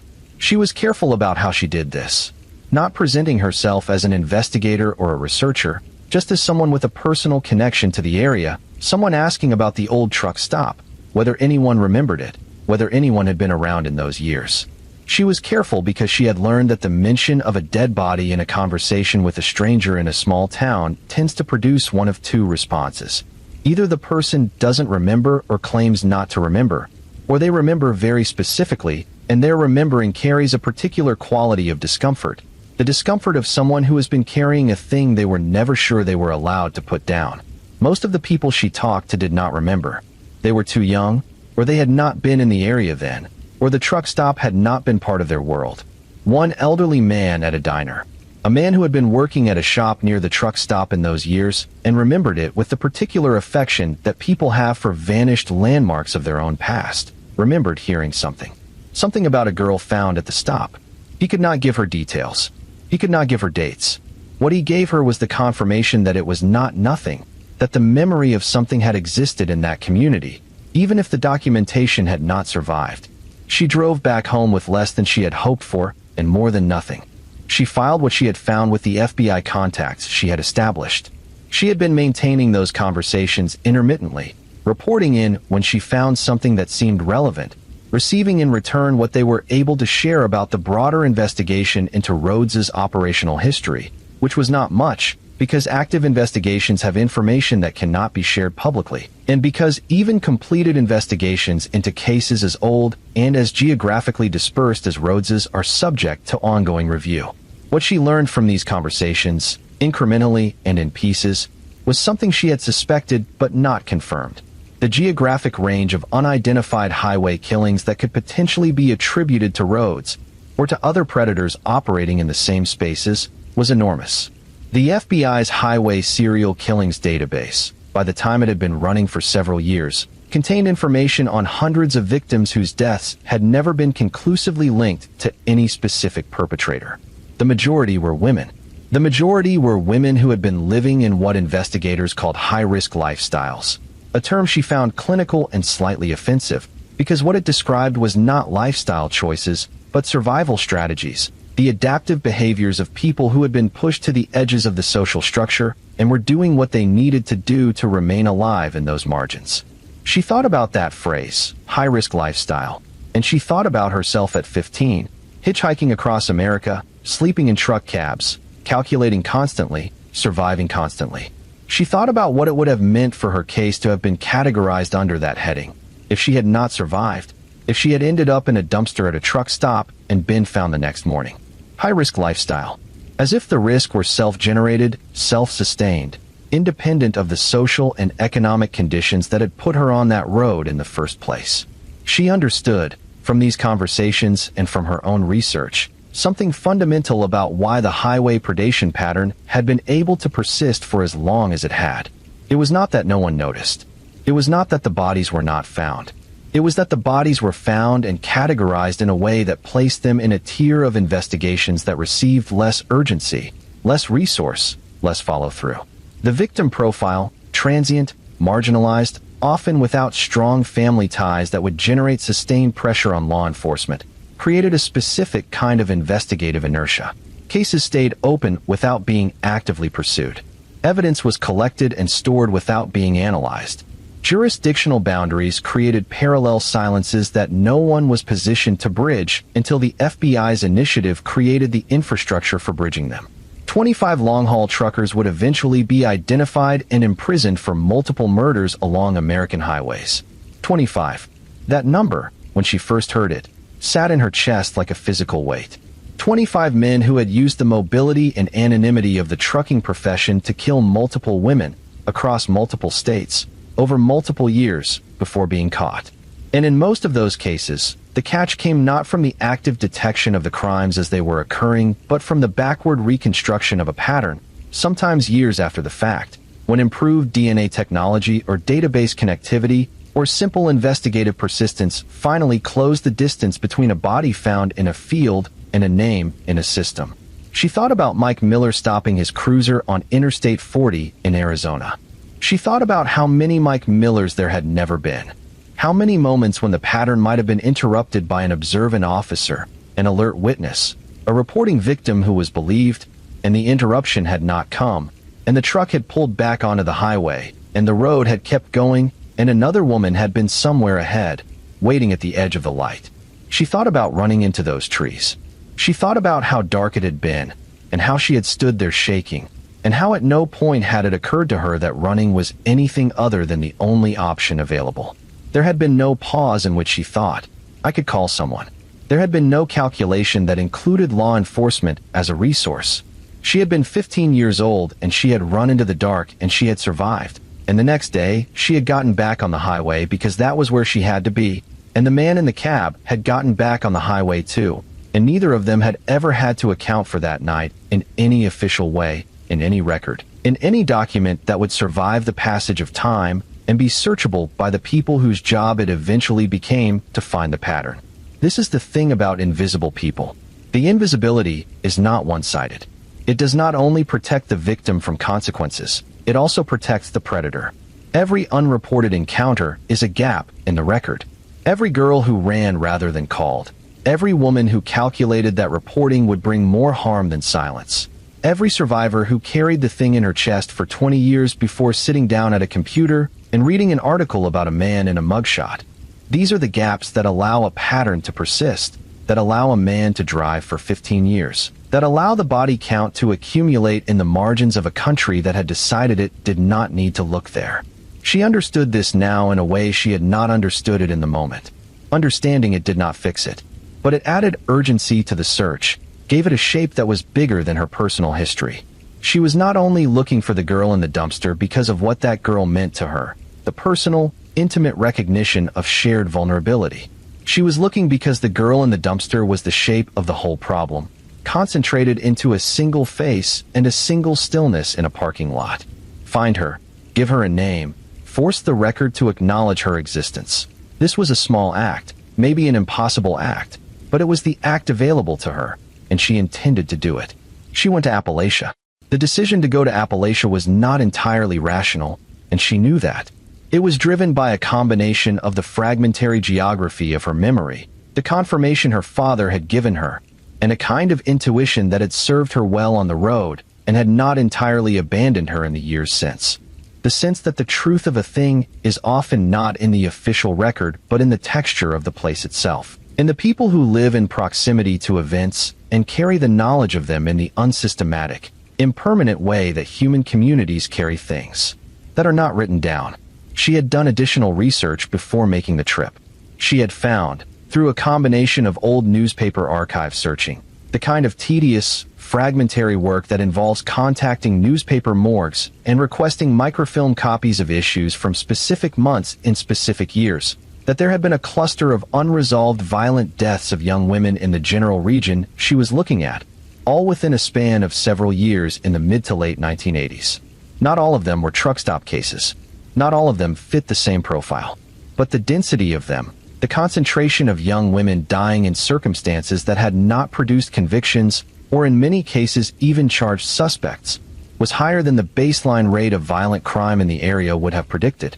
This was consistent with what she had learned from the FBI conversations, that the highway predation pattern was not exclusively a phenomenon of the major interstate corridors, but extended into the secondary roads and regional networks that connected to those corridors, the smaller highways and state routes and county roads where a truck could pull off without passing anyone for miles, where the margin between the road and the dark was measured in feet rather than hundreds of yards.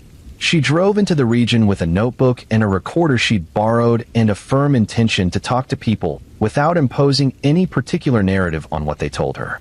She had done enough research by this point to understand that the most common error in informal investigation is the confirmation bias that comes from already knowing what you're looking for, the tendency to hear what fits the story you've assembled and discount what doesn't. She was trying to stay open. She was trying to listen. The first thing she found was that the region had a memory of its own. The second thing she found was that the memory was compartmentalized in ways that made it difficult to access. People in small communities in the American South and Appalachia are not, as a rule, hostile to strangers. But they have particular protocols around information, around what is talked about with outsiders, around what is kept within the community, around the unspoken agreements that govern what a community acknowledges about its own history and what it lets fall into a useful silence. She was an outsider, and the things she was asking about touched on events that had happened to people on the lower rungs of the local social structure. Events that had produced no justice and no reckoning, and which existed in many people's memories as unhealed wounds that they had covered over with the practical business of survival. She found an older woman at a diner who had been a teenager in the area during the years she was asking about. The woman was in her 50s now, solid and careful, and measuring the conversation with the precision of someone who had learned not to say things that could be taken out of context. She remembered the truck stops. She remembered the culture of those years, the particular ecosystem of the highway corridor, the women who moved through it, the way those women were regarded by the community. She did not use the words lot lizards, but she conveyed the same cultural category with a tightening around her eyes, a compression of her lips that communicated, yes, those women, the ones that everyone knew were there and everyone decided not to think too hard about. She remembered there being deaths. More than one death, more than one time, girls found in various states along the corridor. She did not have specific names or dates. She had the texture of the collective anxiety that had run through the community in those years, not a fully articulated fear, not the kind of civic response that you would get if the victims had been the daughters of prominent families, but a low background awareness of danger. A particular way that the mothers of teenage daughters in the area had talked to those daughters about where not to go and what not to do and which stretches of road to avoid after dark.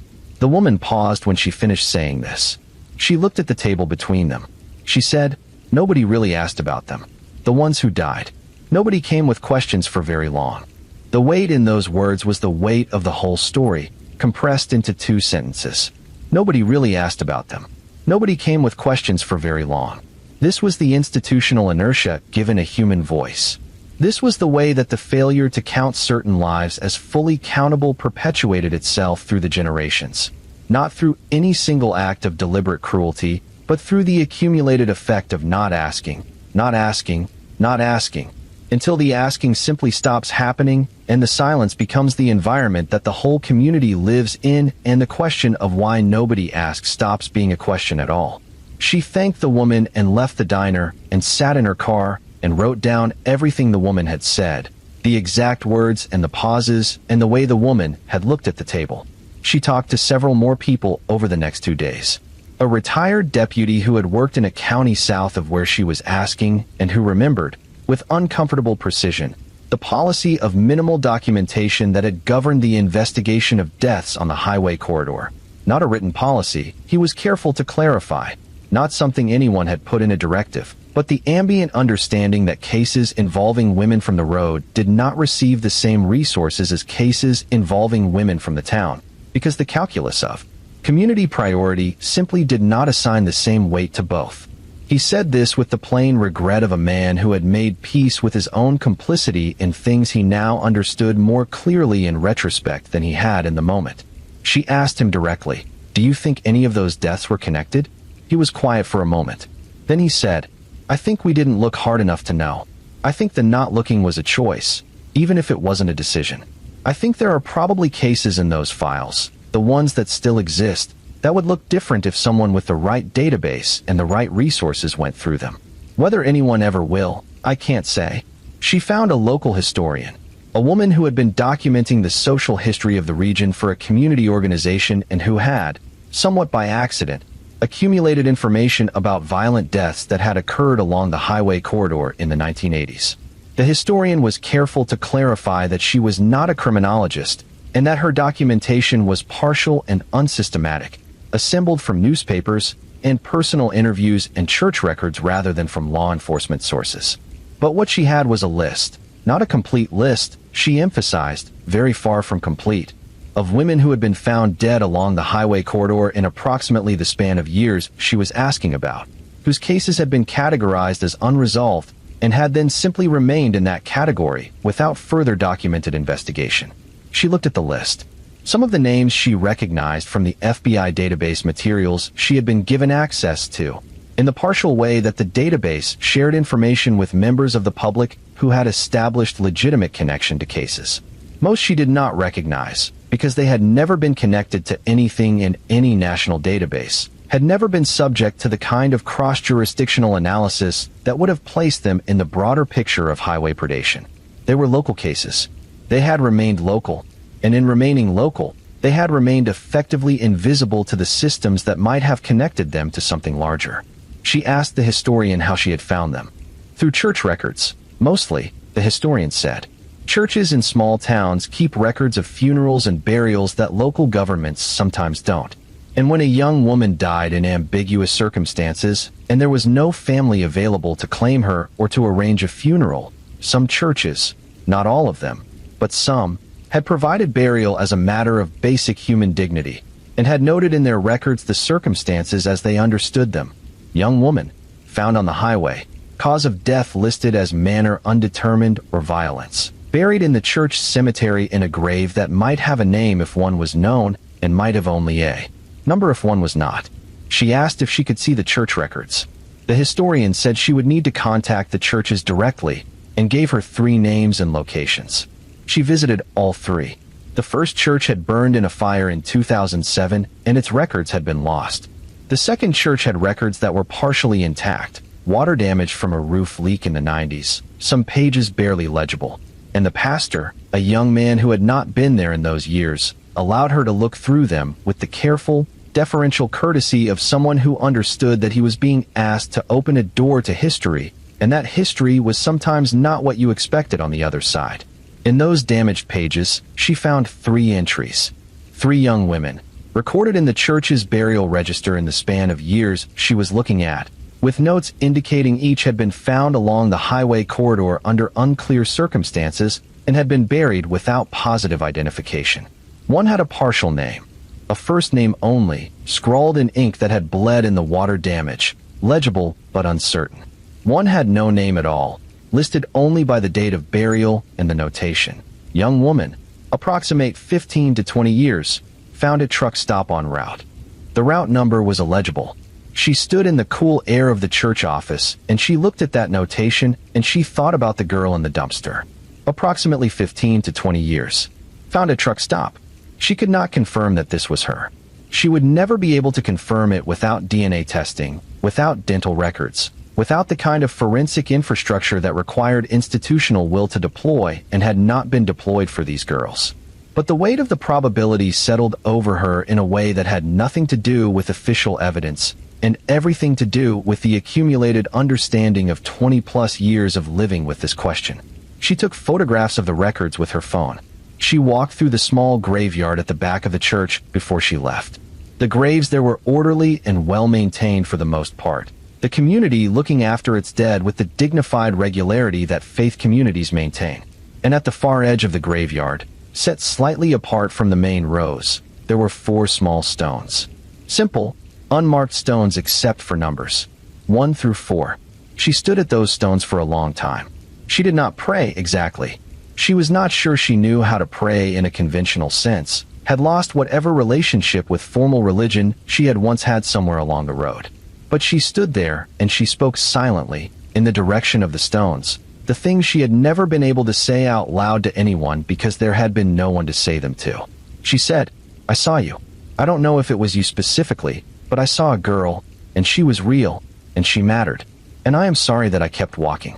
I am sorry that the world was so arranged that walking was the only thing I could do. I am sorry that the people who should have asked about you didn't ask long enough. I am sorry that the record of your existence fits in a damaged water-stained ledger in a church with a leaking roof rather than in a file in a building with the resources to find out who you were and what happened to you and who should be held responsible." She stood there until the cold became too much. Then she walked back to her car, and she drove back toward the highway. And the highway took her where it always took everyone, which was forward, which was the only direction that time and roads allow. There is something peculiar about the way memory and investigation intersect when you are both the witness and the investigator, when the thing you are trying to document is also the thing that lives in your own nervous system, stored in the body the way that traumatic memory always is, not as a narrative with a beginning, middle, and end, but as a set of sensory triggers that fire without warning and with an intensity that can feel, even 20 years later, almost physically present. She had developed, over the years, a practiced ability to manage this. She could open the drawer where the road lived and look into it, and then close it again without being pulled in. She could talk about what had happened to the FBI contacts, to the occasional journalist who had found their way to her through the investigative network, to herself in the quiet of the kitchen in the early morning, with a certain professional remove that looked, from the outside, like equanimity. It was not equanimity. It was management. There is a difference. The FBI conversations had continued intermittently over the years following her initial contact. She had been put in touch with agents who were specifically working on the Highway Serial Killings Initiative, and these conversations had the particular texture of exchanges between people who are looking at the same problem from different angles. She from the inside, from the lived experience of the road and the culture and the specific vulnerability of the women who moved through it. They from the outside, from the analytical, data-driven approach of professional investigators who were trying to construct the map of a phenomenon from fragments and coordinates. One agent, she will call him Agent Young, though the name is not exact, spent several hours over the course of multiple calls explaining to her the psychological and investigative frameworks that his team used to analyze killers like Rhodes.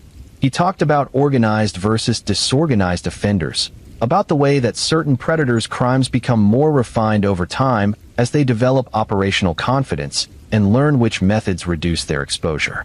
Rhodes, he explained, was at the extreme organized end of the spectrum. The torture chamber in the cab was evidence of premeditation and engineering, not improvisation. The cleanliness of the scene, the absence of forensic material in most of his confirmed kills, was consistent with a man who understood the investigative process and worked systematically to deny investigators the evidence they needed. She thought about the pressed shirt, the clean cab, the deliberate ordinariness. Agent Young also talked about the relationship between predatory behavior and the specific conditions of long-haul trucking. The road, he said, was not just a cover. It was also a psychology. The combination of isolation, mobility, and routine that defined the long-haul driving life created specific conditions that were, for certain people, enabling rather than merely accommodating. The isolation removed the social constraints that normally regulate behavior. The neighbor who might notice something, the colleague who might ask a question, the family whose presence requires a certain performance of normality. The mobility removed the geographic constraints that ordinarily bind criminal behavior to a specific territory and make pattern detection possible. And the routine. The same corridors, the same stops, the same population of vulnerable people in the same predictable locations, provided a reliable supply of opportunity that required minimal additional effort to exploit. He said, "These men are not opportunistic in the random sense. They are opportunistic within a structure. The structure creates the opportunity, and they have learned to work within it with an efficiency that is, from an investigative standpoint, almost systematic." She heard this and thought, that is what I was reading. In the cab. The efficiency. Not the rage, not the hunger, but the efficiency. The sense that she was not being encountered but processed. The distinction between signature and behavior came up again in these later conversations, and she found herself thinking about it in relation to the first encounter she'd described to the FBI. The trucker who had mentioned the dead girl and the Laughing Death Society before becoming something else entirely, and then letting them go at the rest area. She had never been able to fully articulate why that encounter frightened her as much as it did, given that nothing overtly violent happened. Agent Young's framework gave her a language for it. The personality shift, the withdrawal of social performance, the flatness, was consistent with what he called the preparatory state, the internal transition that predators make between their public-facing persona and their operational mode. Most people never see this transition because by the time it's visible, it's already too late to act on the information. She had seen it, or something adjacent to it, and her survival instincts had responded before her cognitive brain had assembled a coherent explanation.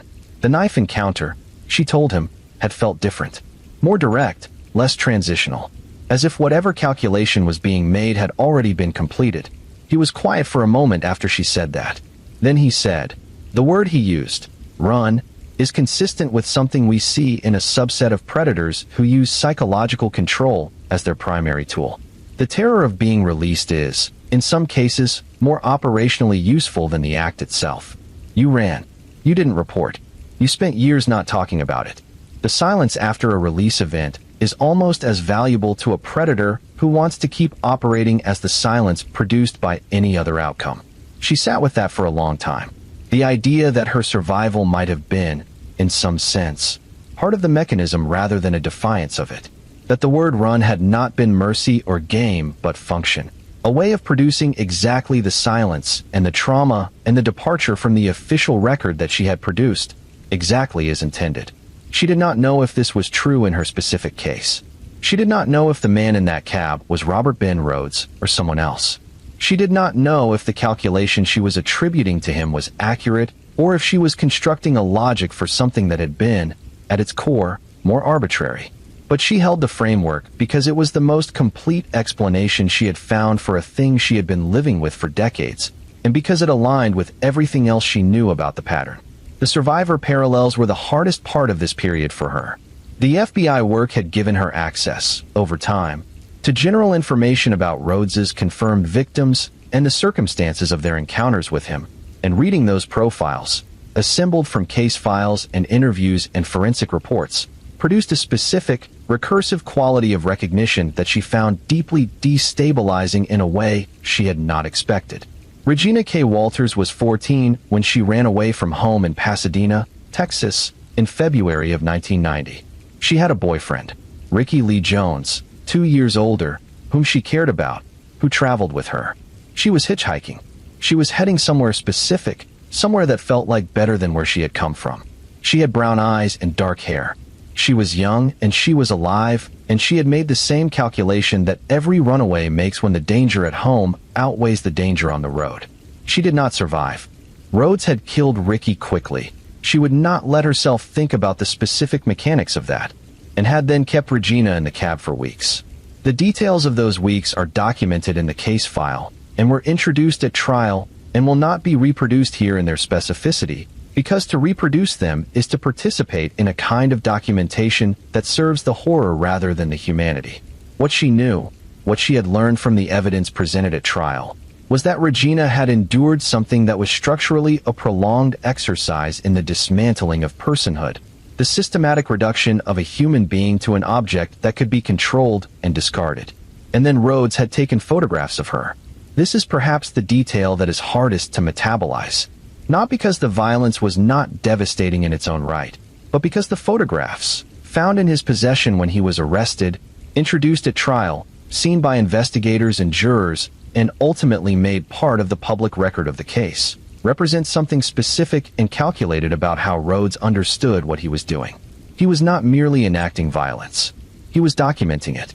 He was creating a record for himself, a souvenir, an archive of control, the photographic evidence of each moment of domination.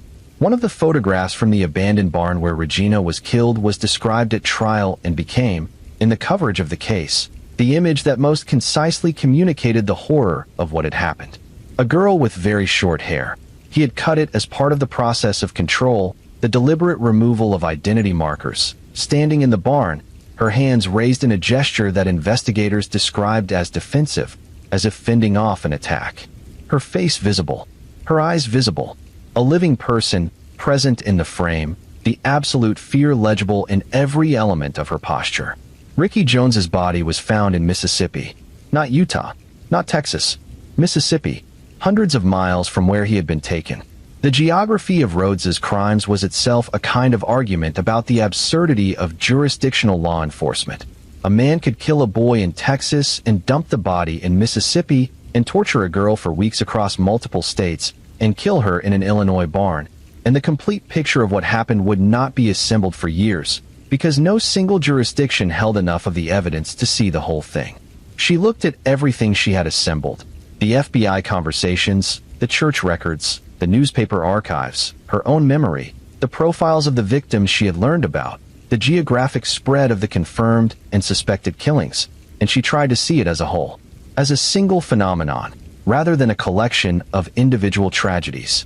What she saw was a system, not a conspiracy, not something coordinated between multiple actors, but a system in the sense that certain conditions, the structure of the highway economy, the cultural disposability of marginalized women, the jurisdictional fragmentation of law enforcement, the survivalist silence of women who had learned not to expect to be believed, had created the environment in which a predator like Rhodes could operate for 15 years across dozens of states, killing an unknown number of people, and remain not only uncaught but, for most of that time, entirely unknown to the national law enforcement apparatus. The system had not been designed to produce this outcome, but it had produced it anyway, through the aggregate effect of many small failures, many individual decisions to look away, many institutional choices about which lives merited the full weight of investigative attention. She was part of that system, not as a perpetrator, not as a collaborator, but as one of the many people who had moved through it, been shaped by it, and then maintained its silence. She had run when he said run. She had not reported. She had kept moving.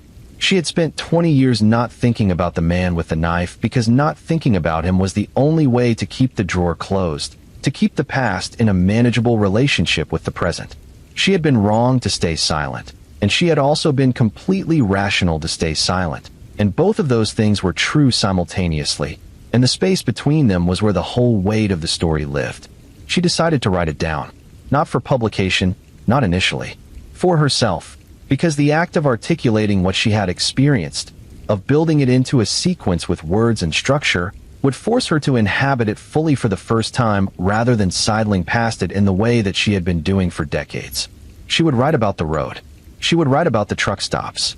She would write about the two encounters, the first driver, the second driver, and the knife, and the trees, and the dark. She would write about the girl in the dumpster. She would write about reading the article and recognizing the face. She would write about the FBI conversations and the church records and the 4 stones at the edge of the graveyard. She would write about what it meant to survive something that others had not survived, The particular moral weight of continuing to exist in the space that someone else's death had made possible, the debt that creates, the obligation it imposes, the specific loneliness of being a survivor in a system that had not bothered to count the people who were lost. She would write about the invisible people, because that was what this was at its core. A story about people who had been made invisible by the conditions of their lives and the indifference of the institutions that were supposed to protect them, who had lived and died in the margins of a country that preferred not to look too closely at what existed in those margins. She picked up a pen. Writing the story forced her to do something she had been avoiding for years, which was to examine her own memory with the kind of rigorous, uncomfortable honesty that the task of documentation requires.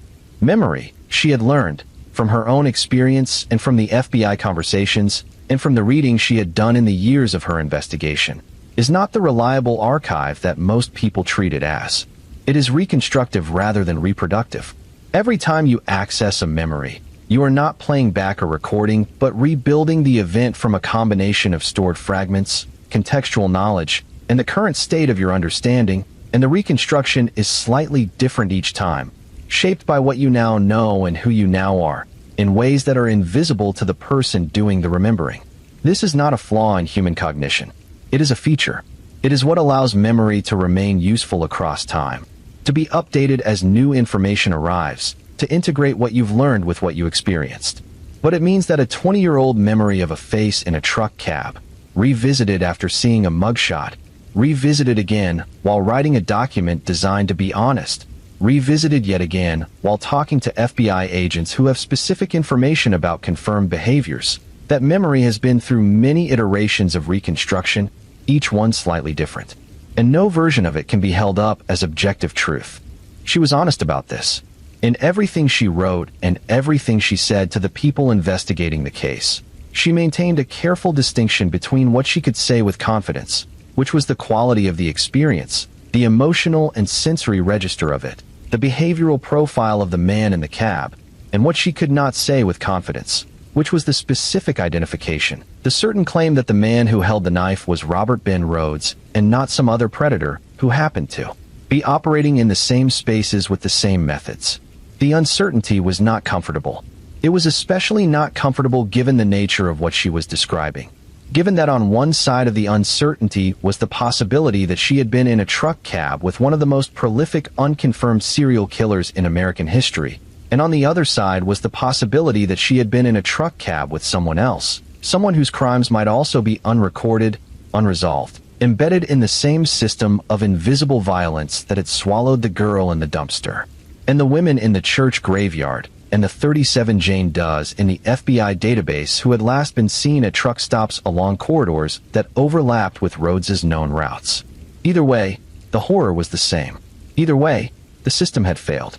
Either way, the story needed to be told. She wrote through the summer and into the fall. She wrote slowly and carefully. The way you write when the material is also your own history, and the act of forming it into sentences requires you to be simultaneously the writer and the thing being written about. She went back to the places she had been in her memory, the truck stop in the rain, the second cab, the rest area, the highway shoulder at dusk, the trees at night, and she tried to put them down in language that was precise without being clinical, that honored the emotional reality without amplifying it into something that served drama rather than truth. She sent drafts to the FBI agent she trusted most among her contacts, asking not for validation of the narrative. She was not looking for confirmation that she was right, but for accuracy checks on the factual information she had incorporated about Rhodes's confirmed crimes and the broader highway predation pattern. She wanted to make sure that what she was describing was consistent with what investigators knew, and that her framing of the systemic issues was accurate and not inadvertently misleading. The agent came back to her with a few corrections and a note that said, simply, "This is important. Get it out." She had been thinking about the mechanics of that while she was writing, not just what to say, but how to say it, through what form, to what audience. She was not a journalist, did not have a publication platform, did not move in the world of true crime media that had grown enormously in the years since she had begun her research. What she had was the story, and the story was demanding, in the way that true stories of genuine consequence always eventually demand, to be heard. Then came the letter. She had not expected it. She had not initiated contact with Rhodes himself, had not written to him, had not requested anything through the prison communication system. But there are ways in American corrections facilities for incarcerated individuals to learn of people who are asking questions about their cases, and Rhodes, serving his life sentence at the Menard Correctional Center in Illinois, had apparently become aware, through some channel she was never fully able to trace, that a woman was looking into his past. The letter arrived on an ordinary Tuesday morning. It was postmarked from Chester, Illinois, which is where Menard is located. The handwriting was careful and deliberate, the handwriting of someone who wrote with self-consciousness, who understood that what they wrote might be read by others, and had composed accordingly. The letter was not long. It denied everything. It denied, with a vehemence that was almost energetic in its intensity, that he had anything to do with the deaths she was investigating.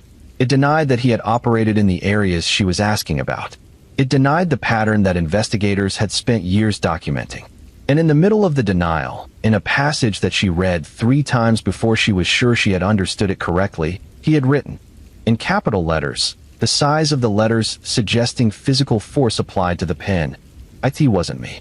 She set the letter down and looked at it from a slight distance, the way you look at something that carries a charge you need to respect. She had read enough about how predators communicate with investigators and researchers and reporters to understand that letters like this one had a specific function in the predator's psychology. The denial was not primarily informational. It was not a sincere attempt to establish innocence in the face of genuine uncertainty. It was a continuation of control. It was the reach of a caged man through the medium of language into the free world, attempting to re-establish the psychological dominance that incarceration had removed. The capitals, the triple exclamation point, the tone, beneath the denial, of a man who was accustomed to dictating terms and was experiencing, in the necessity of writing a letter, the last available expression of that accustomedness. She thought about Regina Walters in the barn. She thought about Shauna Holt saying, "I don't see any good in filing charges. It's just going to be my word against his." She thought about the girl in the dumpster. She thought about the 4 numbered stones at the edge of the church graveyard. She filed the letter in the folder with everything else she had compiled. The FBI contact was informed, as a matter of protocol. The letter was noted. And then she kept writing. Because the letter was, in its way, a confirmation, not of any specific fact, not of any claim she was making about his involvement in any specific case, but of the broader truth that the system she had been trying to describe was still running, still operating, still finding mechanisms to silence and marginalize and dismiss the voices that threatened to make the invisible visible. The man in the clean truck had used a knife, once, in a specific cab, on a specific evening. Now, from behind bars, he was using letters. The tool changed. The purpose did not. She thought about what it meant that he was still doing it. That incarceration had removed his operational capacity, but not his instinct. That the drive to control, to dominate, to deny the personhood and the testimony of the people who had survived him, was not a situational behavior, but something structural, something that persisted regardless of context. She thought about what that meant for the 15 or 20 or 50 women who had not survived him, who could not write back, who had no voice at all in the ongoing conversation about what had happened to them. She thought about the invisible people. This concept had been with her since the beginning. Since the road. Since the first time she had understood that she existed in a category of person that the world had decided to organize its protections around rather than for. Invisible people. Not invisible because they were small or unimportant or less than fully human. Invisible because the conditions of their lives, the poverty, the instability, the marginalization, the way that certain bodies in certain circumstances are read as unworthy of the full weight of institutional concern, had placed them outside the field of vision of the systems that were supposed to see them. She thought about how the invisibility was produced and maintained. It was not produced by any single act of cruelty, any single deliberate exclusion. It accumulated through thousands of small decisions. The dispatcher who didn't want to take the call, the investigator who closed the case after a week, the judge who assigned it a low priority, the journalist who moved on to a story with a more photogenic victim, the politician who didn't allocate funding for the database that could have linked the cases, the community that murmured to itself about those girls, meaning the category of girls they had already decided were not theirs to protect. And in the gaps created by all those small decisions, predators like roads moved freely for years, for decades. Not because anyone intended to give them that freedom, but because the aggregate effect of all that looking away produced a world in which they were effectively free. She wrote all of this down.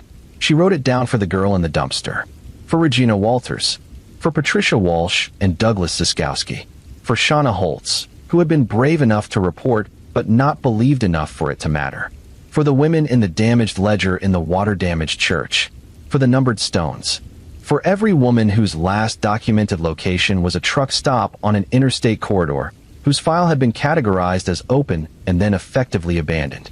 She wrote it down for herself, for the 15-year-old girl who had stood in the rain and watched, and kept walking, who had survived by calculation and luck and the mercy or strategy of a word spoken in a dark cab, and who had been carrying the weight of that survival for more than 2 decades. She wrote until it was done. The question of what to do with what she had written brought her back to something fundamental, which was the question of audience. Who was the story for? Not in the abstract. She knew it was for the invisible people, for the record, for the reckoning that had not yet happened and might never happen, but needed someone to keep insisting on its necessity. But concretely, practically, who was going to receive it, and in what form, and through what channel? She thought about this for several months while the document sat on her computer, growing and shrinking as she revised it. As she went back to the FBI contacts for clarification, as she returned to her own memory again and again to verify that what she had written corresponded to what she actually remembered and not to a version of the story that had been shaped by what she had learned in the years of research. The epistemic vigilance required for this kind of writing, the constant checking of the story against the evidence, the constant asking of the question, am I constructing this or remembering it, was exhausting in a way that few people who have not done it can fully understand. There were journalists who had found her over the years, some through the FBI connections, some through the trail of her investigation into the church records, some through the network of people who work on highway predation cases and who share information about victims, witnesses, and survivors with the careful discretion of a community that understands the stakes of careless disclosure. She had talked to some of them, carefully, about the general contours of what she knew. She had not given anyone the full story, the personal narrative, the account of the girl on the road and the cabs and the knife and the word run. She was protective of it in the way that people are protective of the thing that has cost them the most. Not because she thought it needed to be hidden. Quite the opposite. She had become increasingly convinced that it needed to be as visible as possible, but because she wanted it handled right. She wanted it to be received in a context that would honor its complexity, that would not reduce the experience of the invisible people to a set of data points in a predator profile or a true crime narrative that served the audience's appetite for horror rather than the truth's demand to be told fully. She thought about what fully looked like. Fully looked like this: a girl who ran from a broken home and found herself in a world that had been arranged by 1,000 incremental decisions and indifferences to consume girls like her. A road that was both survival strategy and hunting ground.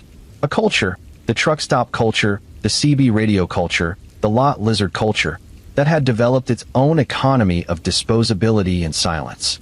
A predator who was not a monster in any supernatural sense, but a man who had correctly understood the architecture of the system and exploited it with methodical patience. An institutional response that was, for too many years, too late, too fragmented, too uninterested in the victims to be effective. And a survivor, one survivor, among an unknown number of others, who had carried all of this in her body for 20 years before she found the words to set it down. Fully looked like, not the story of one killer and his crimes, but the story of the conditions that made the killer possible and invisible and effective for 15 years or more. Fully looked like the girl in the dumpster, the 4 numbered stones, the damaged ledger in the water-damaged church, the FBI analyst's map with the red dots, the women in the system who had names and the ones who didn't, and the ones who had numbers because nobody had cared enough to find the names. This was what she had been trying to build in the years of her investigation and in the months of writing. Not a courtroom document, not a journalism piece, not a memoir in the traditional sense, but an act of witnessing. An attempt to hold up the lens of personal experience to a systemic failure and say, here, look at this. Look at what was here, what was always here, what you have been looking past for decades. The response, when the story began to reach people, was not uniform. It never is, when the story being told is one that implicates the audience in some way, not in the crimes themselves, but in the conditions that sustain them. The people who received it with the greatest intensity were, overwhelmingly, women who had their own relationship to invisibility, their own experience of moving through the world in a body that the structures of power had determined was less than fully protected. Women who had hitchhiked. Women who had worked in proximity to the highway economy. Women who had been in situations they could not report, who had made the Shauna Holtz calculation. It's just going to be my word against his. And who had been carrying that calculation and its cost for years. The response from that community was not, primarily, shock. It was recognition. The recognition that people feel when a story puts language to something they have been living without language for. A kind of exhale, a release, the particular relief of discovering that you are not alone in a thing you had believed, for all the years you carried it, was yours alone to carry. There were law enforcement people who reached out, particularly from the network of investigators who worked on the highway serial killings cases, the analysts and detectives and agents who had been doing this work in relative obscurity for years, and who found in her account a kind of documentation of the experiential reality of the system they had been trying to map from the outside. They confirmed things she had only understood partially. They pushed back, gently and professionally, on things she had gotten slightly wrong. They shared, within the limits of what could be shared, additional information about cases and patterns that added texture to her account. And there were the responses that came from nowhere, from people she had never heard of, in places she had never been, who had their own connections to the highway predation story, their own fragments of the pattern. A woman in Texas who had been a teenager at a truck stop in the late 1980s and had seen something she had never reported, who had been carrying the image of it for 30 years. A man in Tennessee whose sister had disappeared in 1987 and whose case remained open, who had spent decades quietly trying to find out what had happened to her, and who recognized in the geographic and temporal details of her account something that might overlap with his own search.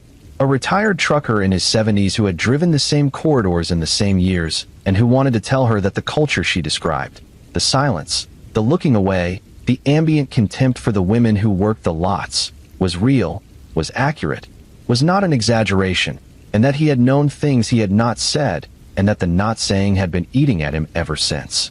These were the invisible people, or the people who had been adjacent to them, or the people who had survived their proximity to the system. They were responding to the story because the story was their story, in the particular way that true stories about systemic failure are always the story of everyone who has moved through the system rather than the story of a single person's exceptional experience. She read every letter and every message. She responded to as many as she could. She treated each one as what it was, a document of the invisible, one more fragment of the record that should have been built at the time and was being built now, imperfectly and late, through the aggregate testimony of people who had been kept outside the record for too long. And she kept thinking about the girl in the dumpster. She kept thinking about the conversation she had never been able to have, the search she had not been able to complete, the official record that did not appear to exist. She kept thinking about the woman at the diner in Appalachia who had said nobody really asked about them, and the retired deputy who had said, "I think we didn't look hard enough to know," and the historian who had given her the list of names that were mostly not names. She was not done with the search. She did not think she would ever be done with the search, in the sense that done implies a conclusion, a closure, a resolution that the nature of the case did not seem likely to provide. But she was also not moving forward on it in the same active, investigative way that she had in the period immediately following her initial research. She had hit the limits of what she could do from her position. She was not a forensic investigator, did not have the tools to request DNA analysis, could not compel jurisdictions to reopen cases or agencies to search destroyed archives. What she could do was keep the question alive, keep putting the girl in the dumpster into the conversation, into the document she had written, into the FBI contacts, into the network of people who were working on highway predation cases, into the broader awareness of what the system had failed to do for the women who moved through it. Keep saying, there was a girl. She existed. Someone put her in that dumpster. Someone should be looking for who she was. This is the work that survivors sometimes do on behalf of those who did not survive. Not the dramatic work, not the work that resolves into a neat ending, but the persistent, unglamorous work of insisting that the question remain open. Insisting that the absence of a record is not the same as an absence of a person. Insisting that the girl in the dumpster was real, that her reality has claims on the conscience of anyone who is willing to look at it, and that the fact that the official record has not yet honored those claims is not a final answer, but an ongoing failure that can still, if enough people insist on it, be addressed. She had survived. She had run when she was told to run, and she had kept running, and she had kept surviving, and eventually she had turned around and started looking back at what she had run from. And what she had found there was not just her own story, but the shape of a much larger failure. The contours of a world that had decided the lives of certain women were not worth the full weight of its attention and had been living with the consequences of that decision for decades. She had told the story. She was still telling it. In the years following her initial contact with law enforcement and the beginning of her public account, she began to understand something about the nature of truth-telling that she had not fully grasped before, which is that it is not a single act, but a sustained one. Telling the truth once is not the same as having the truth received, absorbed, incorporated into the institutional memory that determines what gets investigated, what gets prosecuted, what gets remembered.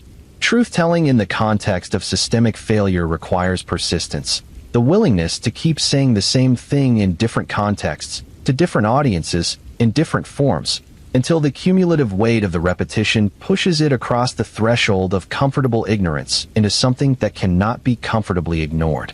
She had been doing this work for years by the time the broader cultural conversation about highway predation began to shift. The FBI's Highway Serial Killings Initiative, launched in 2004, had grown into a national infrastructure that was, slowly and incompletely, beginning to produce results. Cases were being connected across jurisdictions. DNA technology was beginning to provide identifications that had not been possible in the immediate aftermath of the crimes. The number of convicted long-haul truck driver serial killers had grown to 25 and was continuing to grow. The number of identified victims was growing as well. The database had expanded from the initial 750 to more than 850 documented cases. This was progress. It was also a measure of how deep the problem had been, how long it had persisted, how many lives had been lost in the space between the inception of the pattern and the institutional response that was finally beginning to address it. She thought about the timeline. Rhodes had been driving since the early 1970s, and by his own admission had been committing violent crimes for 15 years before his 1990 arrest. The FBI's Highway Serial Killings program had started in 2004, 14 years after his arrest. The gap between when the problem was operating and when a systematic response was initiated was more than 3 decades. 3 decades during which the pattern was building, the bodies were accumulating, the Jane Does were being buried in numbered graves, and the official response was fragmented and insufficient. What had changed? Technology was part of it. The development of DNA databases and cross-jurisdictional forensic capacity that simply had not existed in the 1980s. The internet was part of it, the ability to share information across agencies in ways that were impossible when everything lived in paper files in local offices. But also, she believed, the persistent pressure of people who had refused to accept the invisibility of the victims as a permanent condition, the investigators who had kept cases open, the families who had kept looking, the survivors who had kept telling the story even when telling the story cost them something significant. She had contributed to this. She was clear-eyed about the scale of her contribution. It was small. It was one voice among many. It was not the decisive factor in any single investigation or conviction. But it was real. The conversations she had had with FBI agents had been incorporated into the broader understanding of the experiential reality of highway predation. The information she had contributed about the culture of the truck stop economy in the 1980s, the details that could only come from someone who had lived inside it, had added texture to investigative models that were otherwise necessarily abstract. And the document she had written, the account she had committed to paper and put into the world, had reached people who had their own pieces of the pattern, and in some cases those pieces had been forwarded to the agencies working the cases and had added to the picture. She was not a hero in this. She wanted to be clear about that, in the same way that she was clear about the uncertainty of her identification, the limitations of her memory, the gaps in her investigation. She was a woman who had survived something and had eventually, after a long delay, chosen to do something useful with the survival. That was all. It was enough, she thought. It was the minimum requirement of someone who had been inside the system and had gotten out, to turn around and say something about what the system looked like from the inside. The conversations with journalists and researchers and documentary makers who came to her in this period were not all equally useful or equally comfortable. Some of them were genuinely committed to the kind of careful, systemic analysis she had been doing. The investigative journalists who spent months in archive rooms and county courthouses. The researchers who had built careers studying the intersection of marginalization and violence. The documentary makers who understood that the story they were telling was about structural failure rather than individual evil, and who were willing to resist the temptation to reduce it to the latter for the sake of narrative simplicity. Others were not. Others came with frameworks already assembled, looking for color and emotional content to fill the spaces their frameworks had left open, not necessarily interested in the more uncomfortable truths, the ones that implicated institutions rather than just perpetrators, the ones that required the audience to sit with complicity rather than just horror. These conversations were frustrating in a specific way, the way that all conversations are frustrating when the other party is listening for what they expect to hear rather than what you are actually saying. She learned to distinguish between them quickly, and she was not generous with her time for the latter category. What she was generous with was the specificity of her account when she was in the right company. The details that she had maintained in private for so long. The rating scale she had developed on the road. The behavioral tells she had learned to read in the men she encountered. The specific vocabulary of the truck stop culture in those years. These she gave freely when the context warranted it, because they were the details that could not be found in any archive, that existed only in the living memory of people who had been there, and that would be lost when those people were no longer able to provide them. She thought about what it meant to be a primary source. She had never thought of herself that way. She was a person who had had experiences. But in the context of a historical pattern that was only now beginning to be fully documented, her memory of those experiences, fragmentary, reconstructed, uncertain in its specific details but reliable in its overall texture, was a document. She was a document. Her survival had made her, in the most literal sense, a piece of the record that the history of this period required. This was not a comfortable way to think about herself. It came with a weight that she had not fully anticipated when she began the telling. The sense that the story was not entirely hers, that it had obligations beyond her personal narrative, that putting it into the world meant relinquishing something of the private claim she had made on it over the years of carrying it alone.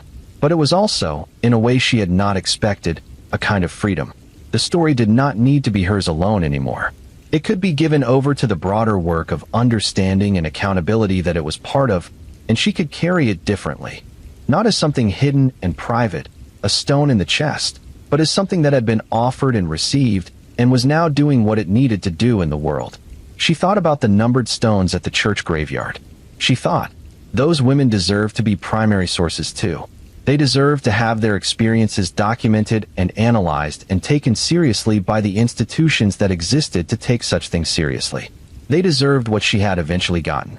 The FBI conversations, the careful investigators, the people who listened and asked questions and took notes and said thank you. This matters. We will use this. They did not get that. They got numbered stones and damaged ledgers and records that were destroyed in archive clearances and truck stop parking lots built over in the late 1990s. They got the particular erasure that is reserved for people who were already invisible before the violence found them. She could not change that. She could not go back to the 1980s and change the institutional decisions that had produced those erasures. She could not compel the agencies to preserve records they had destroyed or to reopen cases they had never fully opened. She could not give names to the unnamed. What she could do was refuse to accept the erasure as the final word. What she could do was keep saying, they were here. They were real. The fact that the record does not contain them adequately is a failure of the record, not an absence of the lives. The girl in the dumpster existed.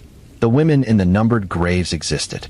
The 15 or 20 or 50 women that Robert Ben Rhodes is suspected of having killed, whose names have never been established with certainty, whose deaths have never been fully prosecuted, existed. They were people. They were here. The The world was not better for losing them, and the world did not take adequate steps to prevent losing them, and that is a failure that belongs to all of us. She kept saying this. She kept putting it into the document. She kept offering it in the conversations. She kept directing it at the people who had the institutional capacity to do something about it. The agencies, the policymakers, the funders, the people who determined which problems got resources and which ones continued to be funded only by the persistence of unpaid advocates and the moral weight of the unresolved. She said, "The Highway Serial Killings Initiative is underfunded and under-resourced relative to the scale of the problem it is trying to address." She said, "The DNA testing of unidentified remains in cases involving marginalized victims is not a priority in most jurisdictions, and it needs to be." She said, "The cultural disposability of women who live in proximity to the highway economy is not an immutable feature of American life, but a choice that has been renewed in every generation by the decision not to challenge it. And the challenge begins with deciding that those women's lives are worth the same institutional attention as any other lives." She said these things knowing that some people were listening and some were not, that some of what she said would move into the institutions that needed to receive it, and some of it would be absorbed by the indifference that had produced the problem in the first place. She said them anyway, because the alternative, the silence that had been productive for everyone except the people it was killing, was not something she was willing to go back to. She had run once, when he told her to run. She was not running anymore. It is worth dwelling for a moment on the specific architecture of Robert Ben Rhodes's crimes. Not because the horror of the mechanism deserves celebration in the way that true crime coverage sometimes perversely provides, but because understanding the structure of what he built, the deliberate, engineered quality of it, is essential to understanding how it was able to persist for as long as it did, and what the systemic response should have looked like, and didn't. Rhodes had been a long-haul truck driver since the 1970s. He drove for various companies over the course of his criminal career, which meant that his routes were legitimate. His presence on the highway was accounted for within the commercial trucking industry, and the paper trail of his movements, the logs, the delivery receipts, the fuel purchases, while existing, was spread across multiple companies and multiple states in a form that would have required coordinated, cross-jurisdictional investigation to assemble into a coherent picture. He had converted the sleeper cab of his truck, the section behind the driving cab, separated by a curtain, designed for drivers who needed to rest during mandatory off-hours, into what investigators later described as a portable torture chamber. The equipment found in his possession at the time of his arrest in April 1990 was not accidental or improvised. It was curated. Handcuffs, alligator clips, leashes, whips, a horse bridle. These were not items that a person carries in a truck for any legitimate purpose. They were the operational toolkit of a man who had thought very carefully about what he intended to do, had sourced the equipment, had practiced or planned its use, and had integrated it into the physical structure of his working life in a way that made it continuously available. The deliberateness of this is staggering when you hold it in your mind. He was not a man who was occasionally overcome by violent impulses that he then acted on impulsively. He was a man who had built the infrastructure for his crimes into the vehicle he drove for a living, who had maintained that infrastructure over years, who had gotten up every morning and climbed into a truck that contained, behind a curtain, the tools of systematic torture and murder, and had driven that truck through the ordinary geography of American commerce, stopping at diners and fuel stations and way stations, interacting with dispatchers and mechanics and waitresses, presenting to all of them the face of a regular trucker going about regular trucking business. The face of ordinariness was, in this context, not a mask that concealed something fundamentally different, but a mode of operation that was itself part of the method. He was ordinary because ordinary was useful. Ordinary meant no one looked too closely. Ordinary meant no one kept the kind of records that would allow a pattern to be identified. Ordinary meant he could be in 100 different places in a year and be remembered at none of them as anything other than that trucker who came through a few times.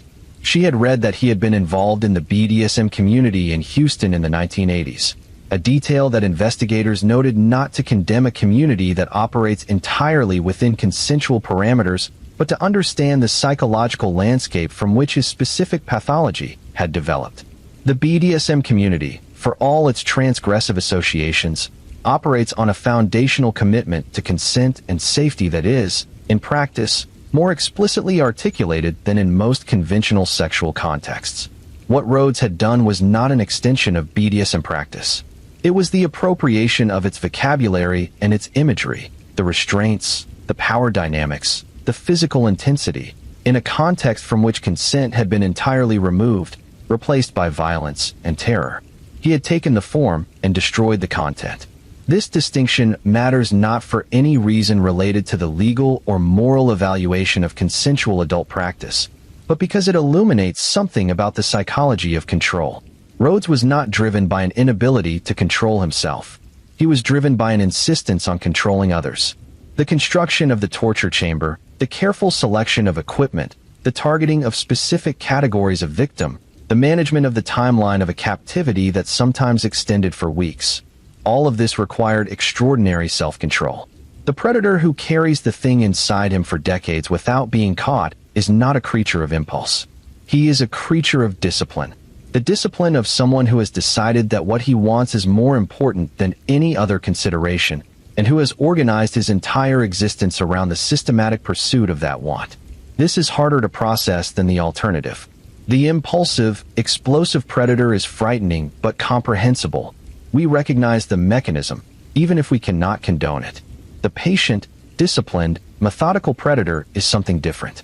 He exists in a category that our ordinary moral imagination is not well equipped to hold, because the qualities that we associate with virtue, patience, discipline, planning, sustained effort toward a goal, are the qualities that in him serve destruction rather than anything good.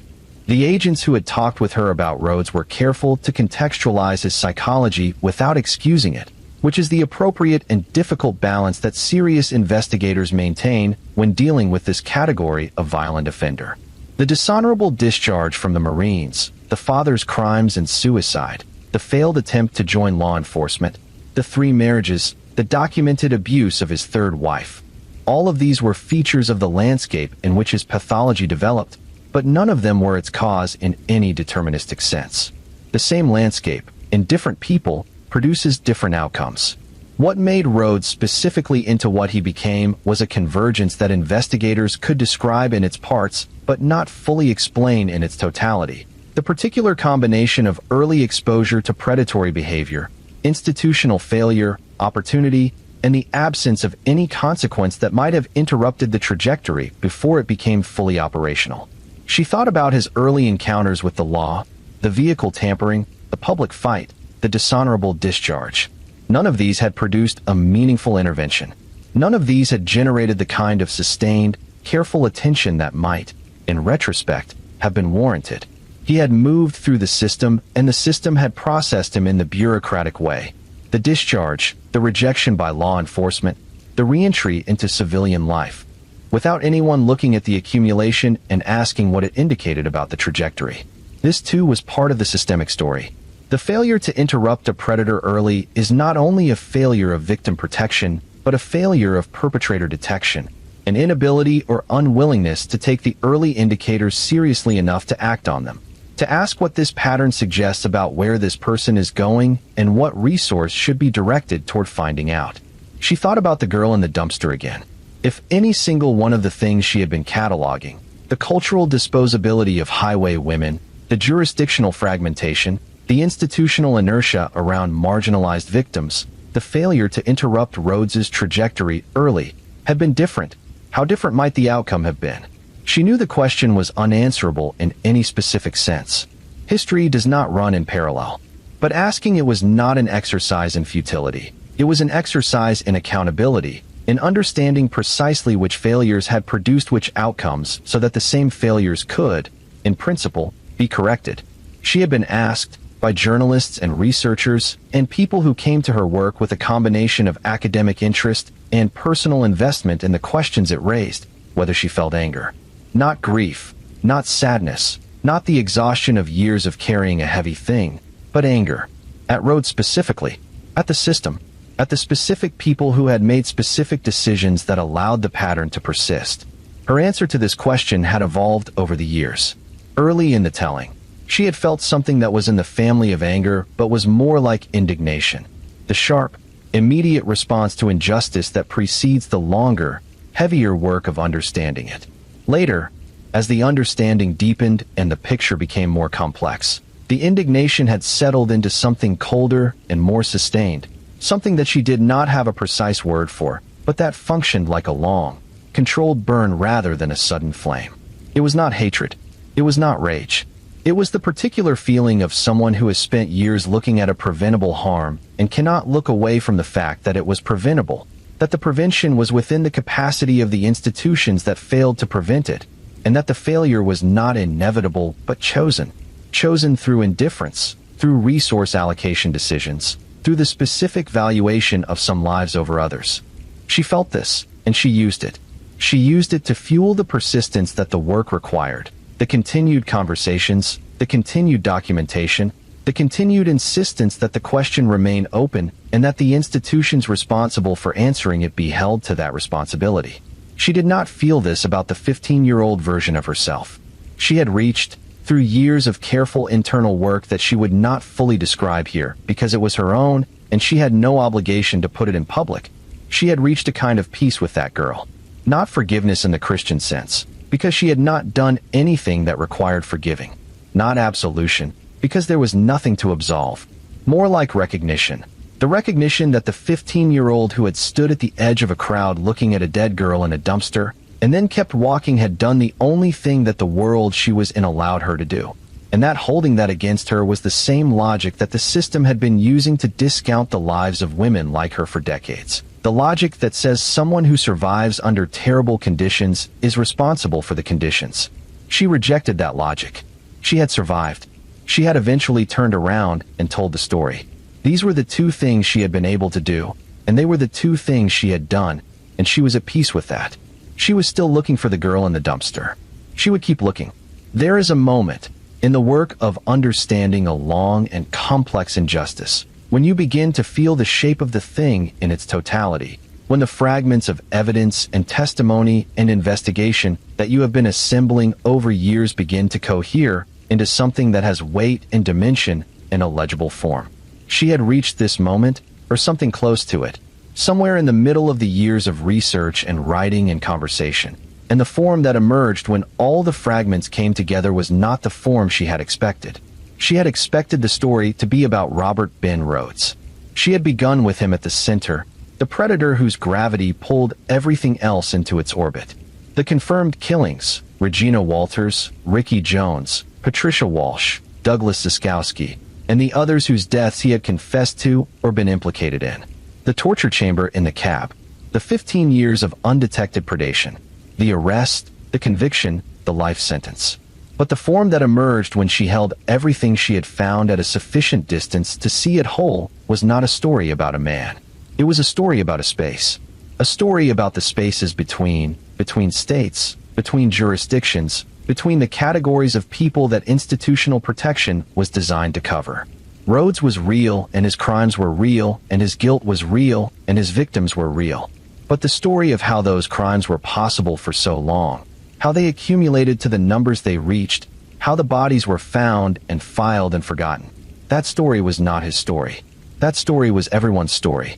The story of a country that had built a highway system without building an adequate system of care for the people who were most vulnerable in and around it.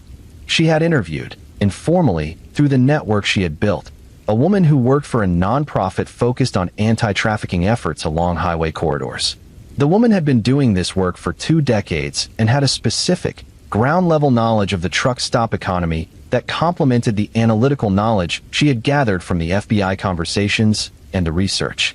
She talked about the women who still worked the lots today, who still, in the 21st century, moved through the parking lots of truck stops along the major corridors in circumstances that were not fundamentally different from what they had been in the 1980s in terms of vulnerability and exposure, even if the specific technology of exploitation and the specific legal frameworks had evolved somewhat.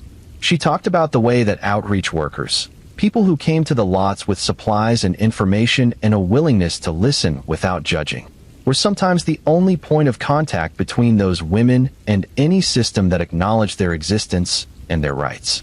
She talked about the women who had gotten out, the women who had been in the worst situations, who had been trafficked, who had been held by various forms of coercion from abusers and traffickers, and the simple gravity of a life that had no better alternative visible from inside it, and who had eventually reached the outreach workers and the shelters and the services and found their way into something that resembled stability. These women, when they talked about their experiences, described a world that she recognized from the road. The same calculation, the same survival logic, the same persistent assessment of threat and resource and available exit. She recognized herself in those descriptions. Not the current version of herself, not the woman who had written the document and talked to the FBI and made the trip to Appalachia. The 15-year-old version, the one who had lived on the scale, who had known the difference between a 1 and a 5 before she could have articulated the framework that made the distinction meaningful. She thought about how many women there were, across the generations, who had developed that same scale, who had learned to read men that way, quickly and accurately, in a context where getting the reading wrong had permanent consequences, who had honed a form of social intelligence that was extraordinary in its precision and that had been developed entirely without resources, without support, without any of the scaffolding that intelligence usually requires to developed in the raw, against the grain, through the simple necessity of staying alive. She thought about what the world had done with that intelligence. It had not hired these women as investigators, had not made use of their reading of human behavior, had not incorporated their knowledge of the highway corridor into the institutional understanding of how predators operated in that space. It had, for the most part, continued to assign them to the category of disposable and vulnerable and high risk, and had built its response to the violence around them rather than with them. This was the missed opportunity that sat at the heart of the institutional failure, and it was the one she found hardest to articulate without sounding like she was romanticizing something genuinely terrible. She was not romanticizing the road. She was not suggesting that survival in that environment was a desirable experience or that the women who moved through it were better for the suffering it required. She was saying that the knowledge those women possessed about the culture, about the perpetrators, about the mechanics of the violence, was knowledge that could have been and should have been incorporated into the investigative response, and that the failure to incorporate it was both a practical investigative failure and a moral one. Because treating the survivors of the highway corridor as sources of information rather than simply as victims or statistics would have required, first, treating them as full human beings whose experience was worth taking seriously. And that is precisely what the system had, for too long, declined to do. She was thinking about all of this when she received a call from one of her FBI contacts, a few months after the document had begun to circulate. The contact told her that an analyst working with the Highway Serial Killings Initiative had used information from the region she had been investigating, including, apparently, some of the material that had reached them through her conversations and the document, to reopen a series of cases from the mid to late 1980s involving unidentified female remains found along the highway corridor in the area she had been focusing on. The analyst could not tell her much. The investigation was active and the details were restricted. But what she was told was that there were cases in the reopened series that fit the time frame and the general profile of what she had been looking for: young women, found at or near highway stops, unidentified, inadequately investigated at the time. She did not know if one of those cases was the girl in the dumpster. She would not know for some time, and possibly not ever. DNA analysis of remains that had been in storage for 30-plus years was not a quick or certain process. Identification, when it came slowly and sometimes not at all. But the cases were open. The question was active. The system, the same system that had created the conditions for the erasure, the same institutions whose indifference had produced the numbered stones and the damaged ledgers, was turning, however slowly, however imperfectly, toward the question that had been waiting for them.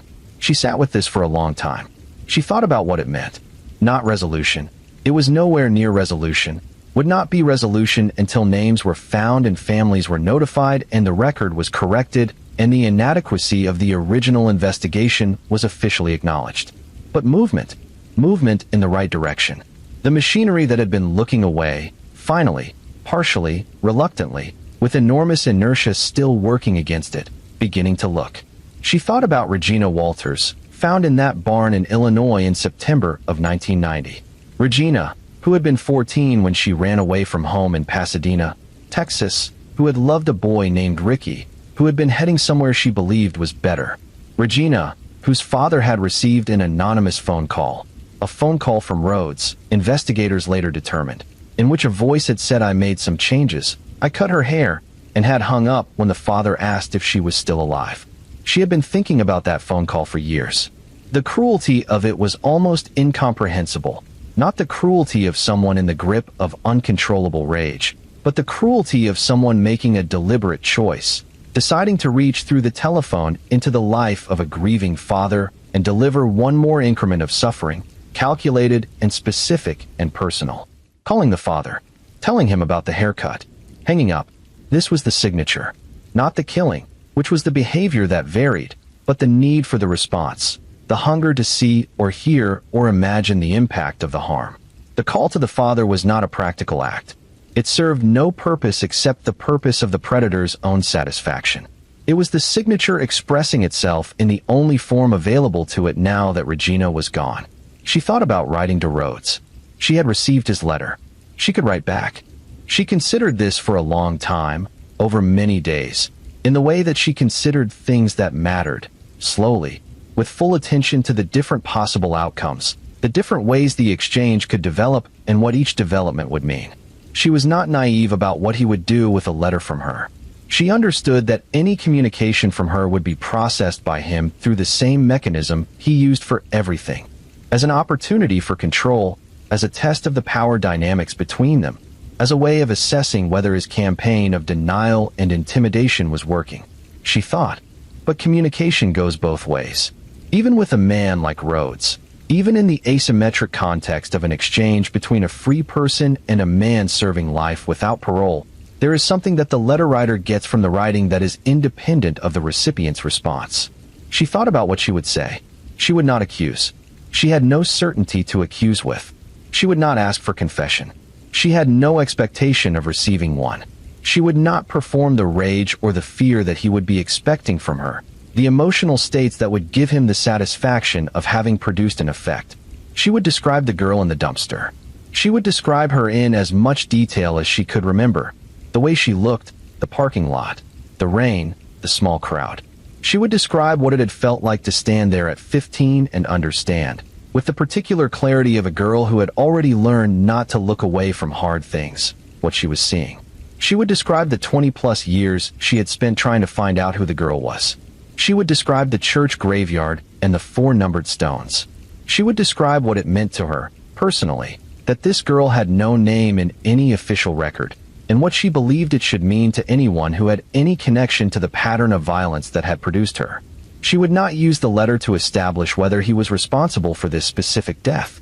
She would use it to put the girl in the dumpster in front of him, to insist, in the one medium available to her for that insistence, that this person had existed, that her existence had been witnessed, that the witness had not forgotten and would not forget, and that the fact of her death made a claim on anyone who had moved through those roads in those years.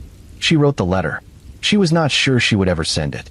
She folded it and put it in the folder with everything else. The church records, the FBI correspondence, the Rhodes letter with its capital letters and its triple exclamation point, the photographs she had taken of the damaged ledger pages, the notes from the interviews in Appalachia, the printouts of the early research, the handwritten pages from the first attempts to write the story before she had found its shape. All of it in one folder. All of it waiting. The story was not over. She did not think the story was over. She returned, in the final stages of writing, to something the FBI agent had said to her in one of their early conversations, a thing she had written down and returned to many times over the years because it seemed to contain, in its compressed form, the most essential truth about everything she had been living and investigating. He had said, "The most dangerous thing about the highway predation pattern is not the individual killers. It is the structural silence that allows individual killers to become patterns." She had been thinking about what structural silence means.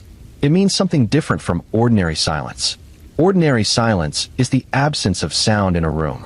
Structural silence is the presence of an active suppression mechanism, a system of signals and incentives and institutional arrangements that discourages speech about certain things in certain contexts because the speech would be inconvenient for the people and institutions that the system was built to serve.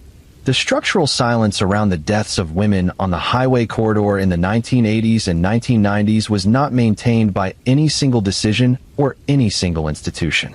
It was maintained by the aggregate of 1,000 small choices, each individually defensible in its local context, and each contributing to an overall pattern that was, when seen from sufficient distance, a deliberate arrangement rather than a series of accidents. The decision not to investigate a particular case thoroughly because the victim's lifestyle placed her outside the category of people whose deaths generated maximum institutional response. The decision to destroy records after a certain number of years because the storage cost was prohibitive and the case had been categorized as inactive. The decision not to share case files across jurisdictions because interagency cooperation required resources and goodwill that were in short supply. The decision not to fund the forensic analysis of unidentified remains because the budget was limited and the priority list was long, and these cases had been open for so long that closing them had ceased to seem urgent.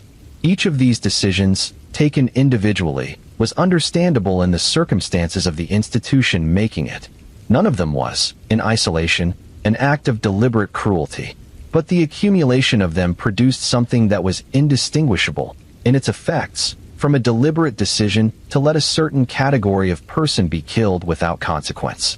She had been saying this for years now, in different ways and to different audiences, and she would keep saying it, not because she expected a simple policy fix that would undo the structural silence overnight, but because the saying of it was itself a form of resistance to the silence, and resistance was what the situation required. The highway serial killings initiative represented, in this framework, a partial and incomplete, but genuinely important break in the structural silence.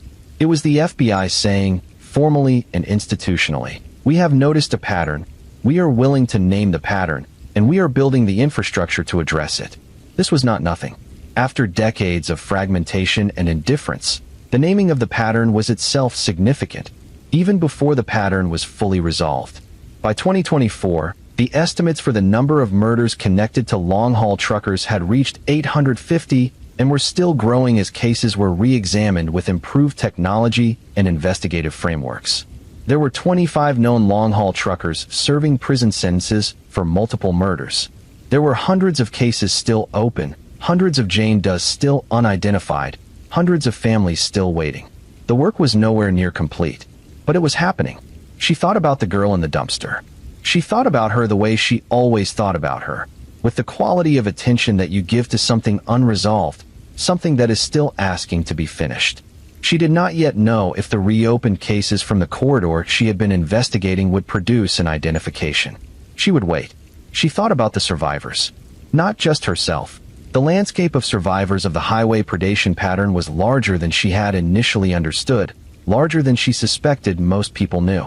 Shauna Holtz, the 18-year-old who had been held in Rhodes's truck and had survived and had tried to report and had been failed by the system, had carried her experience forward in ways that investigators had documented. The unnamed woman found shackled in Rhodes's cab in April 1990, the woman whose discovery had finally stopped him, had been a survivor.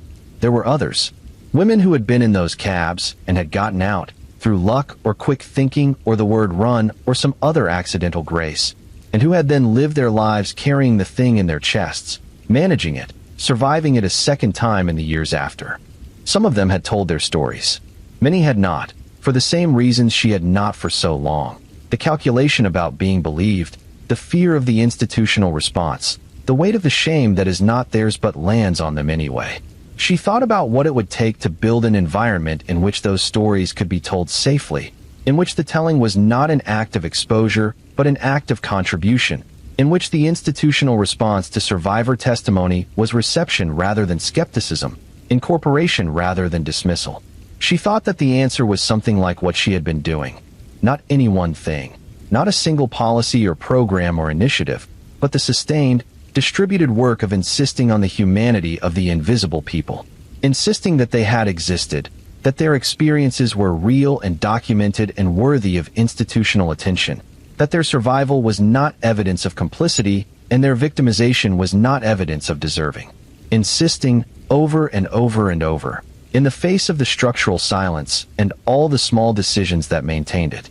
She thought about what it had cost her, not in an accounting sense, not totaling up the hours and the miles and the conversations and the document revisions and the FBI calls and the trips to Appalachia and the standing in the church graveyard. What it had cost her was something harder to quantify. The reopening of the drawer that she had kept carefully closed for years, the re-entry into the road and the truck stops, and the cab and the knife, the sustained proximity to a horror that she had worked hard to put at a survivable distance. Doing the work had required her to inhabit the experience again, not fully, not in the way that therapy or formal psychological treatment sometimes requires, but enough. Enough to remember it with the clarity the writing demanded. Enough to feel, in her body, the resonance of the memories she was working with.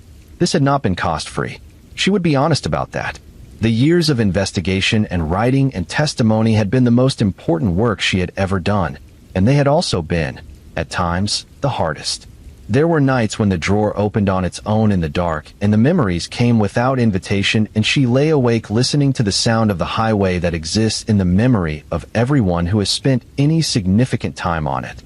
The low, continuous roar, the diesel, the lights moving through the dark, and she felt 15 again and alone and running, and the trees were around her, and she did not know what was behind her on the road. She managed those nights.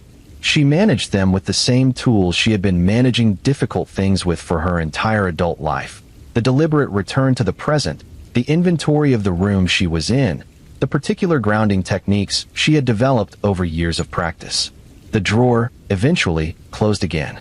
And in the morning, she went back to the work. This is the thing about telling the story of invisible people. It requires you to be willing to become visible in ways that are not always comfortable. To put yourself in the story in a way that a comfortable life, a normal life, a life that has moved past the road and the truck stops and the cab and the knife and the girl in the dumpster, in a way that a life like that would prefer not to require. You become the vessel through which the invisible pass into visibility. You hold the memory and you make it accessible, and you keep it from being destroyed by the archive clearances and the leaking roofs and the built-over parking lots. You are the document. She had been the document for years now. She was still the document. She thought about the conversation she had had with the woman at the diner in Appalachia who had said nobody really asked about them. She thought about how different that woman's experience of those years might have been, how different all their experiences might have been, if someone had been asking. If the questions had been asked continuously and urgently rather than briefly, and then let go.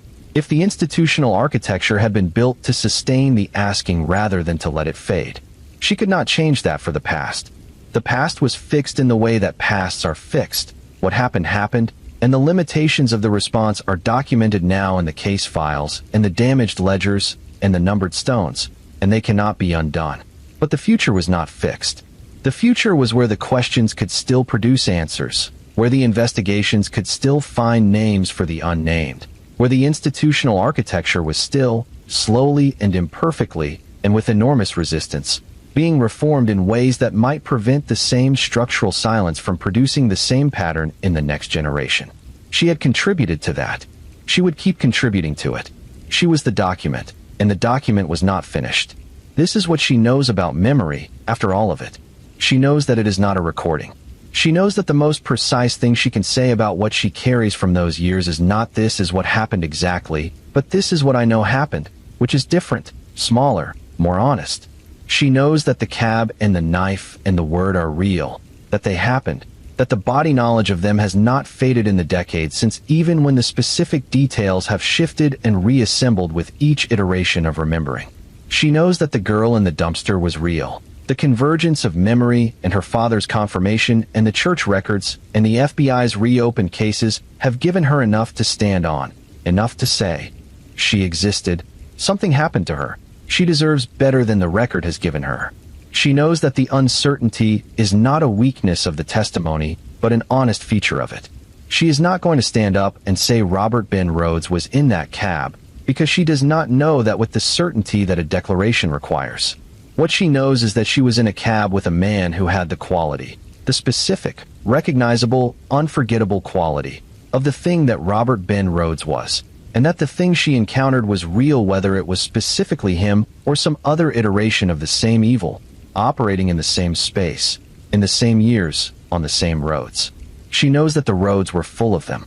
Not one man, not one predator in one truck, but a pattern, an ecology of violence enabled by an ecology of indifference, sustained for years by the structural silence that the FBI's initiative was finally, in the first decade of the 21st century, beginning to break.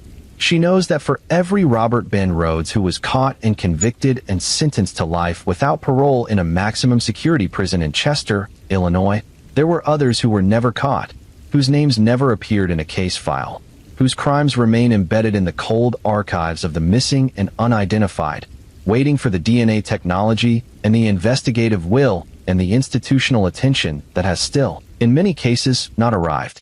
She knows that the invisible people were not invisible because they were small or unimportant or less than fully human. She knows that the invisibility was produced, maintained, renewed in every generation by the decision, made in policies and budgets and cultural assumptions, and the casual contempt embedded in the word lot lizard, to look past a certain category of people when the looking would require a reckoning with conditions that the comfortable world preferred not to reckon with. She knows that she was one of those people. She was a 15-year-old girl standing at the edge of a parking lot in the rain watching a crowd gather around a dumpster, and she was in the invisible category, and she kept walking, and she is alive. She knows that the girl in the dumpster was also one of those people, and she does not know her name, and she has not stopped looking. Robert Ben Rhodes is alive, as of the last confirmed reporting. He is serving his sentence at the Menard Correctional Center in Chester, Illinois, life without the possibility of parole, the sentence imposed in 1994 for the first-degree murder of Regina K. Walters. He wrote a letter with capital letters and a triple exclamation point. He is in a cage, and the roads he drove for 15 years or more are still there, and the women who moved through those roads are still there, and the institutional architecture is better than it was, but not good enough, and the work is not finished. Regina Walters was 14 years old when Robert Ben Rhodes killed her.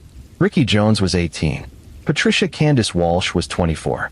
Douglas Siskowski was 26. Shauna Holt survived and was too afraid to press charges, and the system that should have protected her did not protect her, and Rhodes drove away from that encounter and kept driving. The girl in the dumpster has no name in the official record. The women under the numbered stones in the church graveyard have no names in the official record. The 37 Jane Does in the Highway Serial Killings database, whose last known location was a truck stop along a corridor that overlapped with Rhodes's confirmed routes, have no names in the official record. But they were here. They were on the road. They were 15 or 18 or 24, and they were trying to get somewhere. Or they were trying to survive. Or they were simply trying to make it through another day in the circumstances the world had given them. And someone took that from them. And the world did not ask enough questions for long enough about who did it, and how and why, and what should be done to prevent it from happening again. This is the story. This is the whole shape of it. The road and the trucks and the stops and the cabs and the knives and the words and the running and the trees and the survival and the years of silence and the article and the recognition and the search and the church and the stones and the FBI and the letter with the capital letters and the searching that is still going on. This is what an invisible people looks like when you decide to look at them. Some survived. Most did not. And some, too many, far too many, were never even recorded. The highway is still out there. The trucks are still moving. The red dots on the FBI's map are still being plotted, case by case, body by body, name by name when a name can be found, number when one cannot. The Highway Serial Killings Initiative is still running, still connecting the cases that local jurisdictions cannot connect alone, still finding in the data the patterns that individual communities are too close to see. And somewhere, in the files that were reopened after she started asking questions, somewhere in the forensic analysis of remains that have been waiting in a storage facility in a state that will not be named here, because the investigation is still active, there may be a name. There may be a set of teeth that matches dental records in a database that was not built until decades after the teeth were found. There may be a DNA profile that connects to a family that has been waiting, in the way that families of the missing wait. Without hope exactly, but without the closing of hope either, in the suspended state of people who need to know but cannot yet know. She is waiting for that name. She has been waiting for a long time. She will keep waiting. Because the girl in the dumpster was real, and her reality is claims that have not yet been fully honored, and the work of honoring them is not finished, and the work will not be finished until someone types a name into a report and sends it to a family, and the family sits down with the information and begins. Finally, the grief that has been waiting for 30-something years to have a form, a shape, a specific loss to hold rather than a suspicion too terrible and too indefinite to fully articulate. That is what is owed to the invisible people, not the dramatic reckoning, not the satisfying arc of crime and punishment and justice and resolution that the true crime genre sometimes promises and rarely delivers. Not the closure that the word closure implies, a shutting of something, a finality that honors the ending more than the life. What is owed is simpler and harder than that. What is owed is the asking, the persistent, unglamorous, resource-requiring, institutionally demanding act of asking. Who was she? What happened to her? Who did it? What should be done? The asking, and the commitment to keep asking, until the answer arrives. Some people disappeared from this world not because they were gone, but because no one was looking for them long enough, or hard enough, or with the full weight of institutional will that the search required. She was looked for. Not as a child. No one was looking when she was on the road at 15.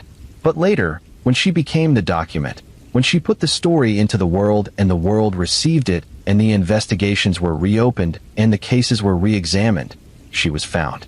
Her account was incorporated into the record. Her survival was acknowledged. For that she is grateful, with the full and honest gratitude of someone who has spent enough time on the other side to know what it means not to have it. For the girl in the dumpster, the gratitude is not yet available. The acknowledgement is not yet complete. The record has not yet been corrected. But the asking is happening. The asking is happening. And that is where all records begin. In the question, in the willingness to hold the question open in the face of indifference and cost, and the passage of time, and the structural silence that says let it go. It was too long ago. There is nothing more to find. She will not let it go. She has never been very good at doing what she is told to do. When he said run, she ran. But then she stopped. She turned around. And she started walking back. If this story moved you the way it was meant to move you, if you were sitting somewhere right now, in bed, at the gym, on your lunch break, wherever you are in this wide world, and something in these words has found the place in you that knows what it means to be unseen, to carry something too heavy and too important to put down, then please know that you are not alone in that place. None of us who carry these things are entirely alone. That is why we tell the stories. That is why we keep asking. Like this video. Share it with someone who needs to hear this story. Subscribe so you don't miss what's coming next. And leave a comment. Tell me where you're watching from tonight. Tell me if this reached you. Tell me if you have your own version of the thing she was carrying. I read every single one. The invisible people were here. Let's make sure the record knows it. Stay with me. Stay safe. And don't let anyone tell you that your story doesn't count. Good night.